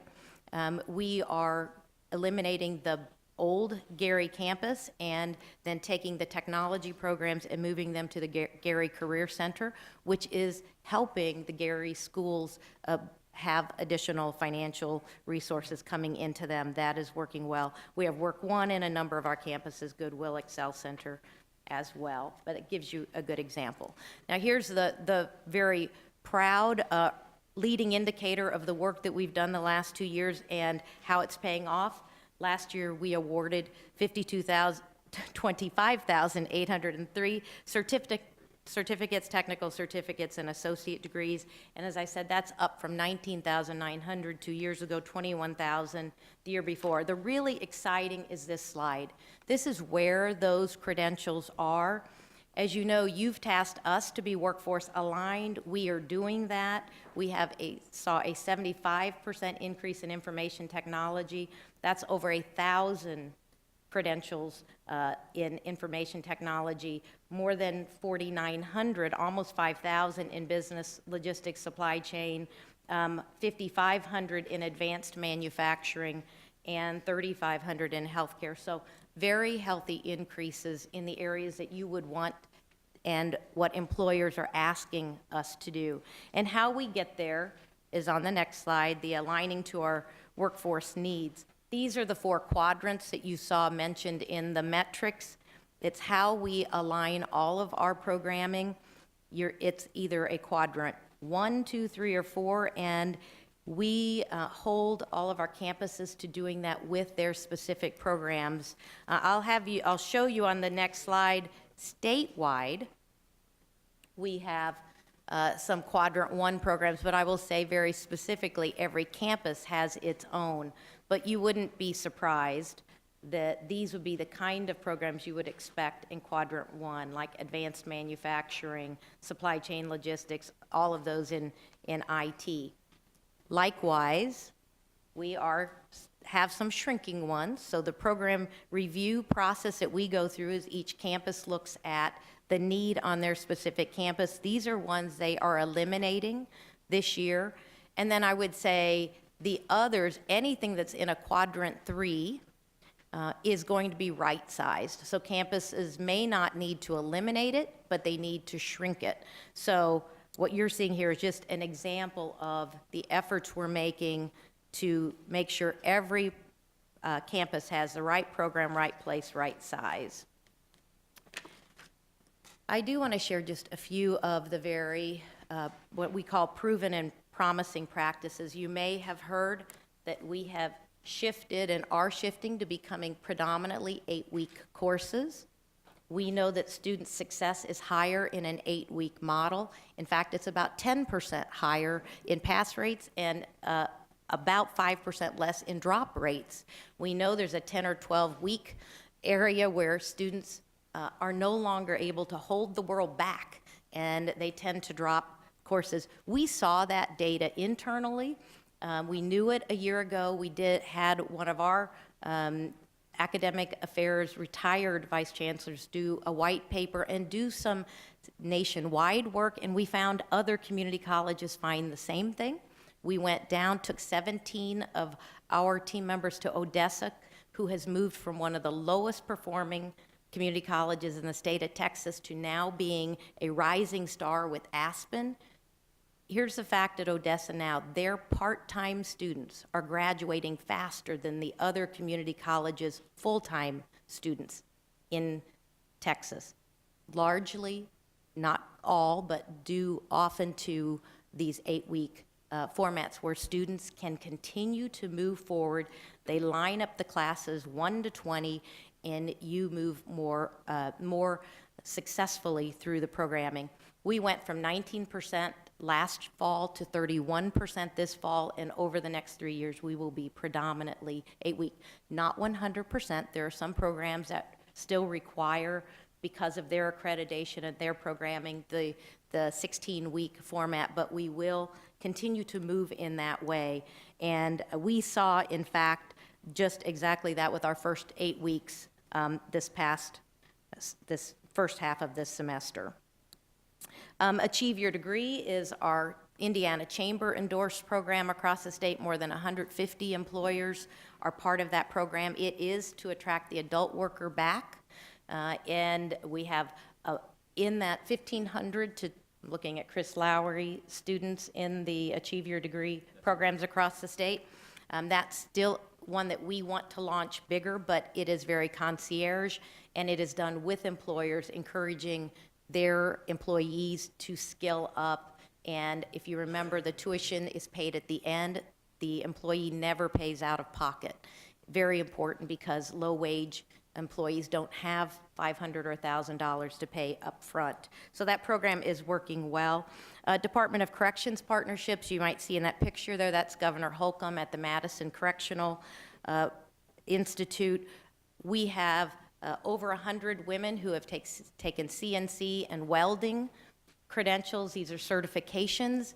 I'm going to tell you Brittany Young's story in a nutshell. She graduated about 9 months ago as a welder, is employed in Madison now, has been promoted to assistant supervisor, has bought a house, is caring for her nephew, and she's paying for her mom's cancer drugs. That's a big change when you're making livable wages with a high-value credential as she is. So those programs continue to increase, and we will increase those across correctional facilities in the state to give more of our ex-offenders, soon-to-be ex-offenders, good opportunities in the workforce. The Cyber Academy at Muscatatuck is a accelerated 11-month associate program in cybersecurity in a residential form at Muscatatuck. We're partnering with the NCCO, who is handling the residential side. That is going very well. And finally, Gateway to Work. Gateway to Work is going to be required by FSSA, which means those who are on the Healthy Indiana plan will be required to either work some or be in school for higher education or additional education. We are partnering with FSSA to launch with them in January to help those who are not, by definition, earning enough have an opportunity to come back into a high-wage, high-demand job. So that work is underway. I will tell you that our biggest challenge is HIPAA, as you can imagine, working. But we think everyone in the Healthy Indiana plan who is low-wage should be counseled by Ivy Tech to say, what are your opportunities if you come back? And it is a very doable plan, so we're fully committed to helping FSSA launch Gateway to Work well. Some exciting information if you say, how are Ivy Tech students doing in the big world of higher education? This is Purdue's own transfer study that they published this summer. It shows that those students, Ivy Tech, their students, more than any other, bring Ivy Tech transfer credit with them. And here's their finding, that their students who bring Ivy Tech transfer credit will persist 4% better than their own native students, and they graduate on time 10% more often than the students without Ivy Tech transfer credit. So it says two things. Our students are persisting well, so they're getting what they need while they're at Ivy Tech, whether that's dual credit or on one of our campuses, and they're graduating on time. So the kudos to this team is that dual credit is working, and when four-year partners are getting success in having students graduate on time, much of that is coming from your investments in dual credit as students come in well prepared to succeed. The next slide speaks to how we're doing on the transfer side overall. Again, great thanks to the General Assembly for the STGEC, the Statewide Transfer Gen Ed Core. We're going to rename that as Start as a Sophomore because no one knows what STGEC is. It is the core 30 hours of your freshman year. I might take this moment to just introduce you to our newest team member, Dr. Katie Jenner. If you'll wave. Dr. Katie Jenner just joined Ivy Tech 3 weeks ago as our VP for K-12 initiatives and statewide partnerships. She comes from Madison Consolidated, where, if you know the Madison model, is working extremely well. She understands both the TGEC and the career technical education opportunities that are there, and there is no reason why all students shouldn't graduate or aspire to graduate with I'm looking at her, either the Start as a Sophomore or a credential of some sort. And Madison has made tremendous strides in helping their students achieve those credentials. So that is continuing to build steam, and she is here to help that. As well as the Transfer as a Junior program, which was the TSAP, we again rebranded as Transfer as a Junior. We've already seen 1,100 students complete in the last, that's a pretty new program, have already received their associate degree through that. And we have just under 10,000 students who are in those Transfer as a Junior programs, which ensure a smooth, full articulation for your public partners. So we're very, very pleased, and again, appreciate the work that the General Assembly has done in support of that. And then dual credit, of course, is a key role that Ivy Tech plays in over 400 high schools across the state of Indiana and career centers, serving 61,000 students, helping them earn over 400,000 credits. You might like to know that last bullet, that these are split almost equally between the traditional transfer credits and CTE. And our work, especially with Dr. Jenner, is to make sure that that is ever more intentional. The random acts of dual credit are not of great service to our students. It is helping them intentionally work towards either that TGEC, the Start as a Sophomore, or to have either there or nearly there on a credential on the CTE side when they complete. So very good progress there as well. So let me move into the budget piece of this. There will be 2 line item requests that will look a bit different. The first is a statewide nursing partnership. Currently, a small $85,000 line item that we're going to ask you to support at $1 million. When we talk about our limited enrollment programs, nursing is the big one. There's a 50% excess demand. We will complete almost 1,500 ASN and LPN nurses a year. That's not enough. We're also the most affordable way to develop a nurse for the state of Indiana by many times. That RN will then begin at a hospital, which will pay for their BSN, which will allow them to continue. So very affordable, but it's expensive to increase nursing and MSN. Fully loaded is nearly $100,000. You need an MSN for every 10 nursing students. So as we try to increase, we fill every spot we have in every campus we have nursing. And in fact, we squeezed this year again to the stewardship. We added 100 by making sure that we, on every campus, added 2 here, 3 there to get absolutely every seat filled, and we are capped out. So we are asking for your support of a statewide nursing partnership at $1 million a year to increase the nursing enrollment. The second, we call All Students Achieve, is a line item on a couple levels, and I'm going to start with the first part of it is a student safety component. We have, over the last, just the last year, had 2 close calls on not our campus itself, but around. Remember, we're located within the communities we serve in Terre Haute and Richmond.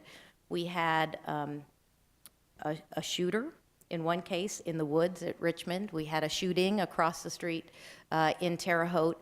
And we do not have good access control for our campuses. This asks for $1 million a year, which will help us get access control and smart IDs across. We have 700 doors that need access control. So this is not a small, but it is the minimal amount of what we need to do to ensure student safety on our campuses. So we ask for your support on that. In addition, our other incremental pieces of this are to support increased coaching and mentoring of minority students. We know we do that with our 21st Century Scholars.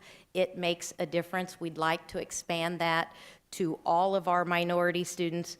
We also have great need, as you know, to bring in our first generation Latino students into college, and that takes very intentional effort, not only with the student, but the families, to help them understand what college is and that it is a good place for their student. So we are working with Susana Suarez to understand how we as Ivy Tech can lean in across the state to serve those Latino students better.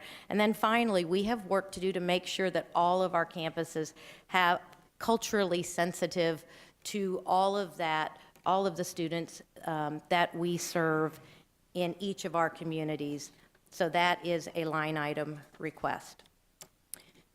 And then just to give you a history of where Ivy Tech traditionally came in and made some pretty big asks. We're not going to do that today. Again, keeping with the commitment of good stewardship and asking you just for what we need. We again appreciate the support we had 2 years ago. Today, we come to you impacting 7 campuses for $76 million, and let me walk you through how we got there. We used the same process that we did 2 years ago, which is a prioritization process, and it always begins with student success, workforce demand, how do those programs fit in the quadrants, and then can we always using the space we have and repurposing and R&R. So the 2 projects that you see, the number 1 is Columbus. That is recommended as a building replacement. When we did the numbers, it was $1 million difference to renovate the old versus replacing and creating a building that will go another 40 or 50 years into the future. There is no square footage change, and its total dollar is $28.9 million. That is consistent with 2 years ago when it was the 3rd priority. The second is Fort Wayne, Harshman Hall, and the Carroll Hall demolition. This coincidentally was number 4 2 years ago. It is our 2nd priority, and it is a renovation of Harshman Hall. That was an old children's developmental hospital that was gifted to us by the state in 2007. It has infrastructure issues. It has not had its HVAC and internal infrastructure updated since the 60s and has much needs. It is a structurally sound building, though, so it should be renovated. And I would just point out, we will take down Carroll Hall, which will reduce another 67,000 square feet. The last element is statewide deferred maintenance. It is multiple R&R projects impacting 400,000 square feet. Things like the infrastructure we talked about, accessibility and safety concerns. So finally, the last is just to say thank you for the support you give of Ivy Tech across the state of Indiana. We know the important role we play in every community, ensuring that employers have the skills they need to be successful and ensuring students have careers that give them prosperous futures. So with that, I will wrap up 1 minute over. My apologies. Yes, Greg. Senator Taylor. Thank you, Mr. Chairman, and thank you, Madam President. I'm going to comment on something that you didn't even discuss, because you had to provide the Department of Administration with numbers on your MWB, XB participation. And I want to commend you on being on one of the few universities that are going to be asking us for state taxpayer dollars to actually achieve some of those goals. I want to ask you, are you available if these universities, the second group that's coming this afternoon, have some very dismal numbers? And I just want to make sure that if they call you, that you're available to talk to them about how you're achieving your goal. We'd be happy to. The second thing I would, thank you for asking. We, in our capital projects, made that a part of the requirement in their proposal, that an expectation of 20% XBE.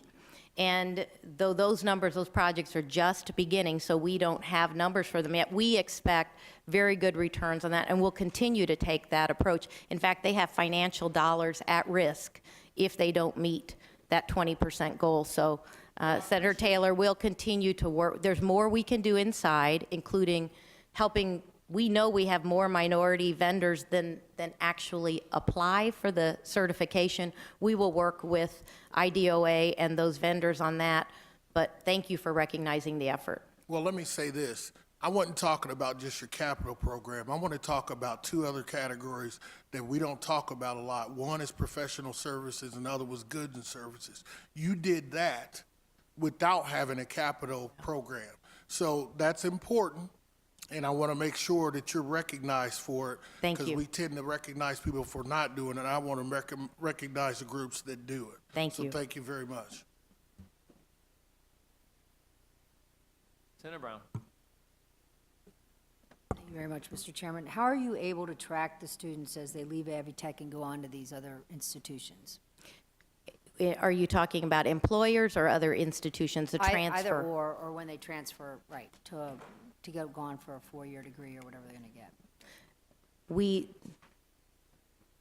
We don't track, we'll get back with you, but we get them through, yeah. I guess I'm asking tracking because you seem to have numbers to show how they're doing when you. So Purdue did the study themselves. Purdue knows from the transcripts of all the students what credit they're bringing to them. So they did the Purdue study. That was Purdue's institutional research that did the study on how our students persist.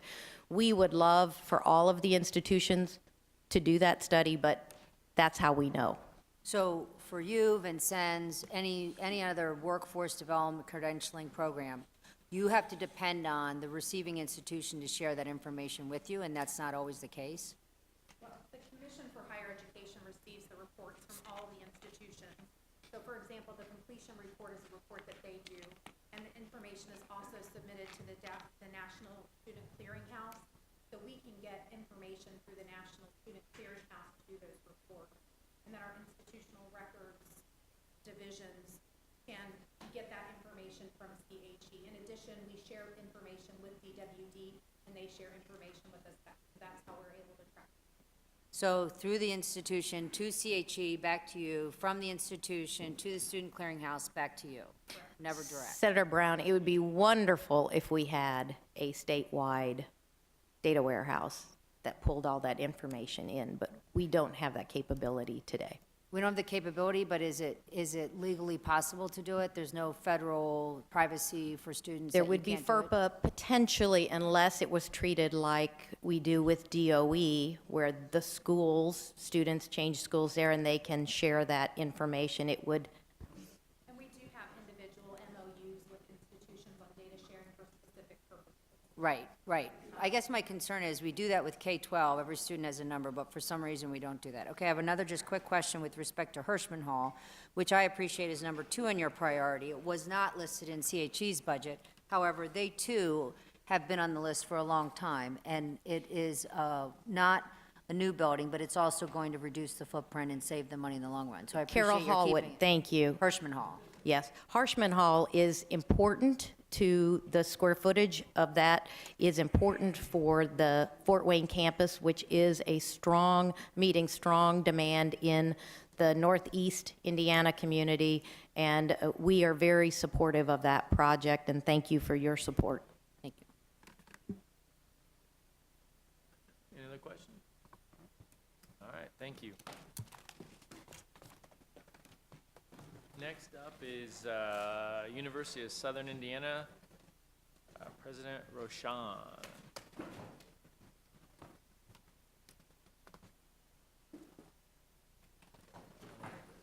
just called her up to ask what, and I told her what I wanted. She had already texted me. I didn't even see it. Probably thinks I saw her text.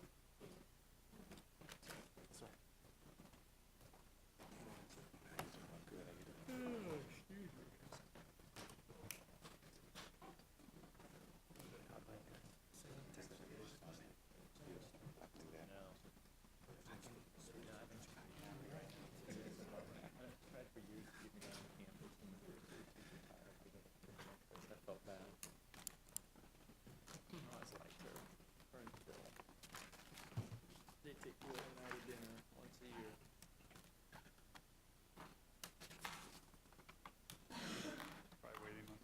Whenever you are ready, sir. Thank you, Mr. Chairman. Good morning, everybody. I just wanted to thank you all for the opportunity to speak to you.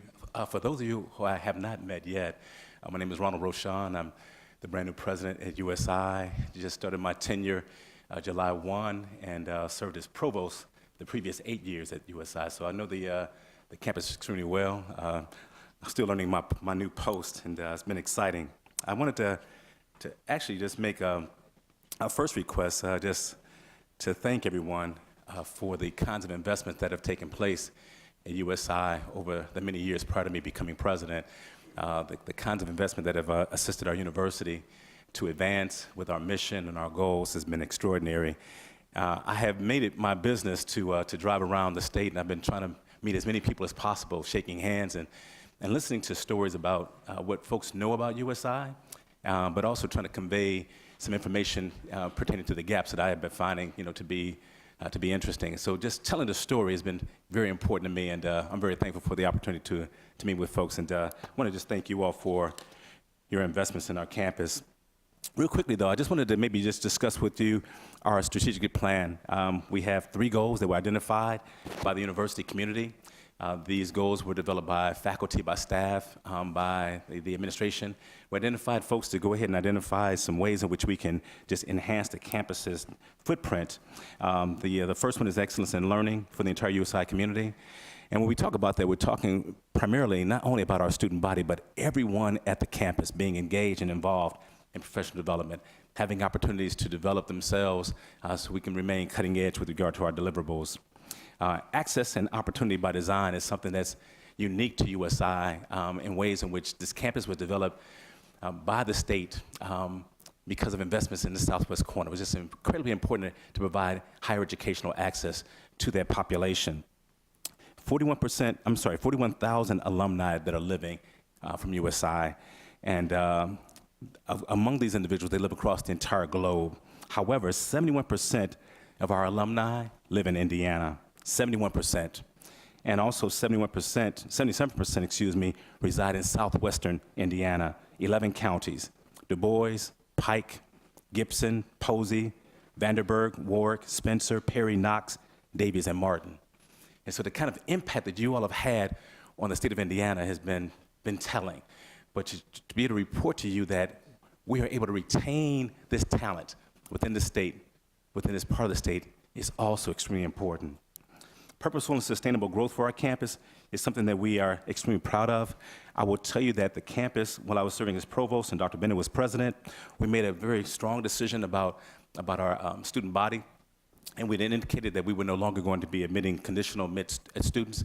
We wanted to really be in alignment with the commission and also with the state in providing access to students who are college ready. And we worked really hard to make sure that we have candidates who are coming to USI in that regard. Our average GPA for incoming class this year, 3.39. And that too is pretty telling with regard to where we are as a campus. Our plan is to continue to maintain alignment with state goals and objectives that you all have laid out moving forward, and I just wanted to make sure that you knew this as well. The Commission's performance metrics have been very important at USI, and I just wanted to make sure that you maybe got a little glimpse, very quick glimpse of some things that we've been doing with regard to overall at-risk and STEM degree completion, student persistence, and on-time graduation rates. I wanted to just give you a sense of where we are as a campus. If you look at our data from 07, 08, we graduated just over 1,100 students, and moving all the way to 2016, 2017, we're now over 1,300. So the campus is moving very strongly and working very hard to maintain a connectedness, with regard to overall degree completion. With regard to at-risk degree completion among our students, again, in 07, 08, we were just below 250 students finishing their degrees, and by 16, 17, we're at 403 degrees. 62% increase with regard to our effort. STEM degree completion is something that we are so appreciative of being provided additional resources and being recognized. USI has worked extremely hard in producing more STEM degree graduates, and also the kind of impact that we're having with regard to engineering in particular has been significant. We've intensified our focus on helping to meet Indiana's goals in STEM completion and STEM capacity, building for K-12 teachers and students. And because of your support with regard to the Fund STEM Innovation and Expansion Initiative, we were able to identify 4 additional faculty members, 3 in engineering and 1 in physics alone. And this has been extremely impactful. I had just returned from Crane just recently. I went out there for a visit, and just listening to the numbers of kinds of employment opportunities that are going to be generated by Crane alone is exciting, but also with regard to the kinds of impact that we can continue to have in engineering are also quite telling. And we were told there were going to be 450 plus jobs at Crane. 250 of those are going to be brand new jobs, and many of those are going to be in engineering. And so USI has been a responsive agent with regard to pushing forward this initiative, and with your support and your help, we have been effective, and I've been very, very proud of that. Moreover, 91% of our engineering graduates remain in the state of Indiana. 91%, and that too is significant. With regard to persistence, resiliency, and grit, USI is consistently working in the area where the commission is expected as it pertains to student persistence, and I'm very proud of the kinds of progress we've been making also. Our on-time graduation rates, we continue to make strong progress. In 07, 08, we were at 254, and then by 16, 17, 469. Our four-year graduation rate was at 16.7% in 08, and today we're at 35.8%. We have moved this needle in the right direction. Again, another metric that I'm very, very proud to speak to. Ladies and gentlemen, today I'll tell you that my number one request, without question, is if we were able to maintain performance funding with no adjustments in unit values, USI, based upon the data I just showed you, we would be at $4.4 million with regard to us receiving. And that money, as you already know, is huge for our campus. It would make an amazing impact. It is without question transformative. And so if you can consider where we would be based upon the expectations of the commission and how we worked as a campus to push this needle forward, I ask you all to please consider that is my number one request. With regard to my capital budget request, we are asking for the Health Professions Classroom Renovation and Expansion Project at $48 million. I'll let you all know that this building, this facility, has been, again, an amazing facility with regard to the years and numbers of students that we've been able to produce. Our 5 nursing and 9 health professions programs provide opportunities for over 2,500 students annually in that building. The high-quality education that they receive is evident by the 95 to 100% pass rate and licensure, registry, and certification exams across all disciplines over the last 5 years. And equally significant, across all clinical-based programs, every single one of our clinical-based programs, we've had a 100% employment rate with regard to our students leaving our programs as well. We've been very, very fortunate. 9 out of 10 of these USI graduates are also employed in the state of Indiana. And so like I mentioned to you with regard to our engineering program and the impact that we're having, this program also speaks boldly with regard to where we are. We have had some strong needs with regard to room capacity, upgrade in radiology, occupational therapy. All these laboratories need to be upgraded. And they have not been touched with regard to those upgrades since 1994. And so to be able to maintain the kind of cutting-edge pedagogical practices, we need your assistance in this regard. So hopefully that this will be responded to. With regard to these line items, we've brought forward before the Historic New Harmony as well as dual credit. I've got some data that we'll talk about dual credit in a second, but Historic New Harmony continues to be, I think, a very strong investment and also a very strong partner with regard to USI.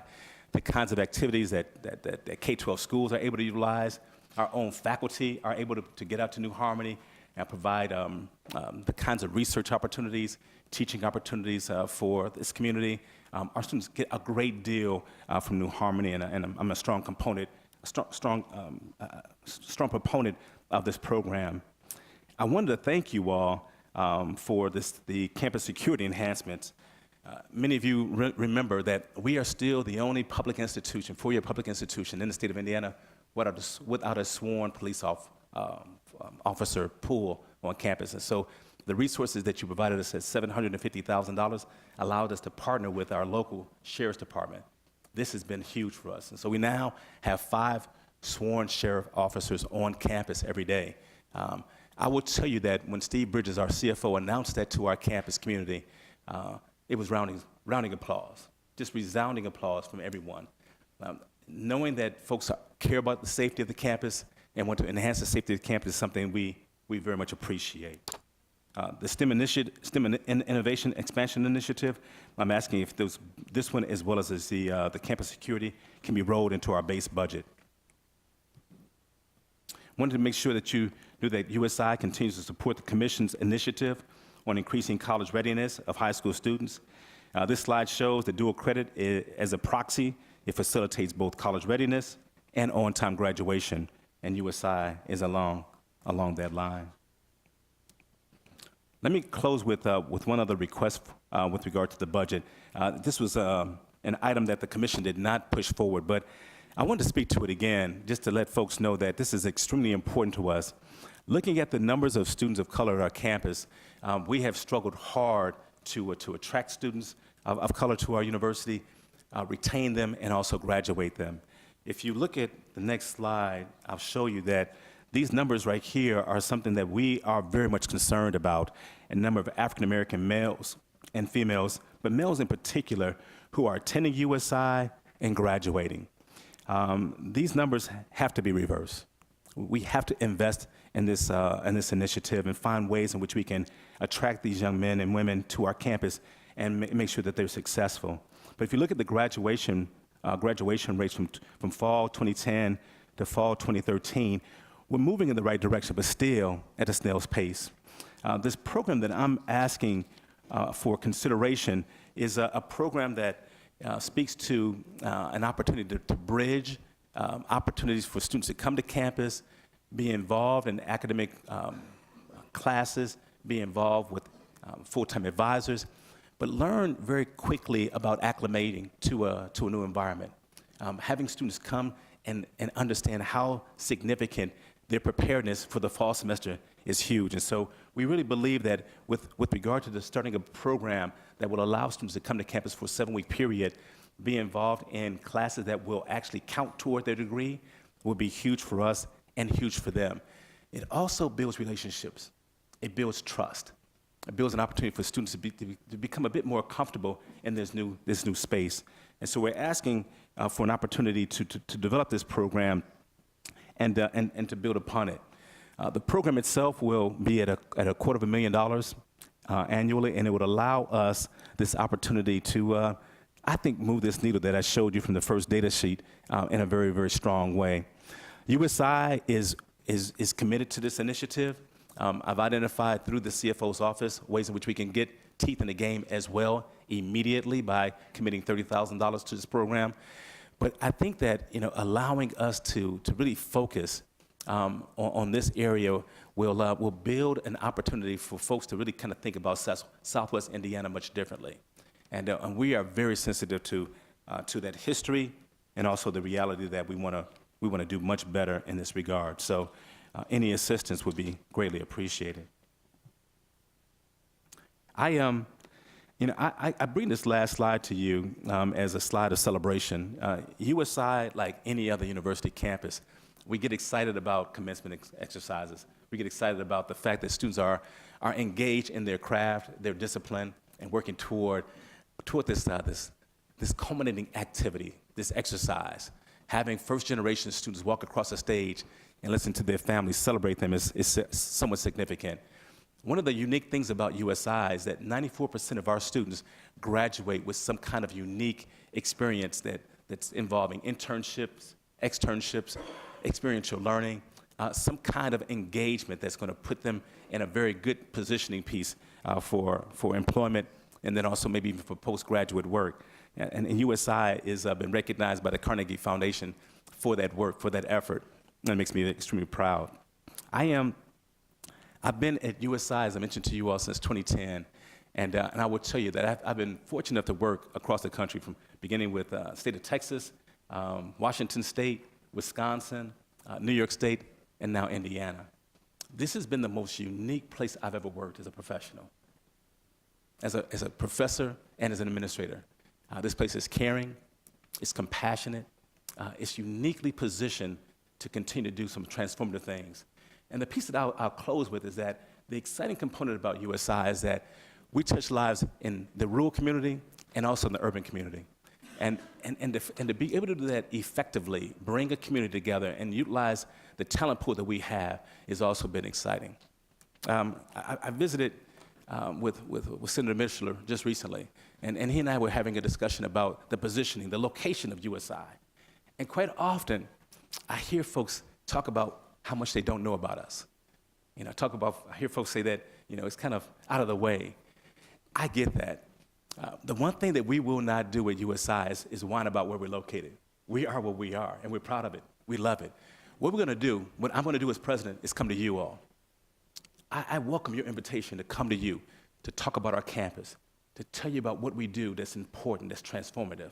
We welcome the opportunity to bring Evansville to you as many times as possible, as necessary, in fact, until you are able to come see us. I promise you this: when you come to our campus, you meet our student body, you meet our faculty and our staff, you meet our community, you too will see the kinds of investments you've made has transformed this area of the state.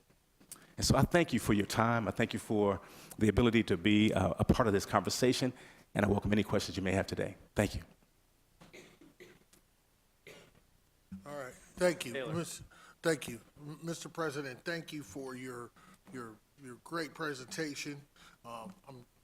Thank you for providing some numbers that could be good examples for a lot of universities on your MWBE stuff. You guys did an excellent job, professional services and things like that. I just want, I don't know what professional organization you spend $1 million with, but you might want to keep them, make sure that they know that their phones are open, because the other universities could probably call upon them.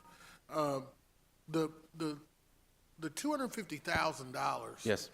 You left out an important part. Please. This is not just the state of Indiana. USI is going to invest in this as well, right? Yes, sir. Okay. So is it going to be like the groups program that we have at IU? Well, thanks for asking. You know, what I did when I was provost, I went to go see Provost Rebel, my colleague. Oh, okay. Dean Rebel, okay. Yep. And so she and I talked, and I said, listen, would you mind if I invited the group's staff to our campus? Right.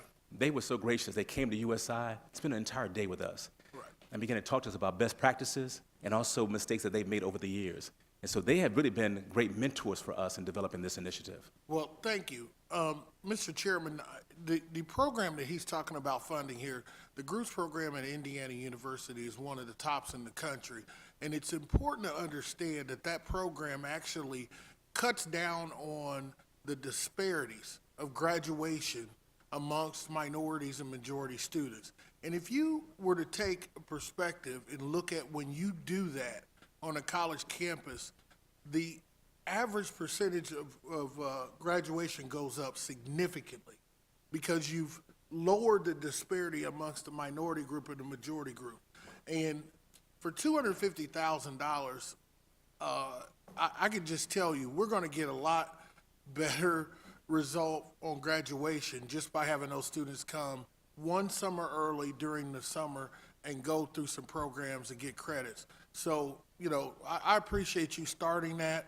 That could be a flagship thing for USI, and thank you for doing it.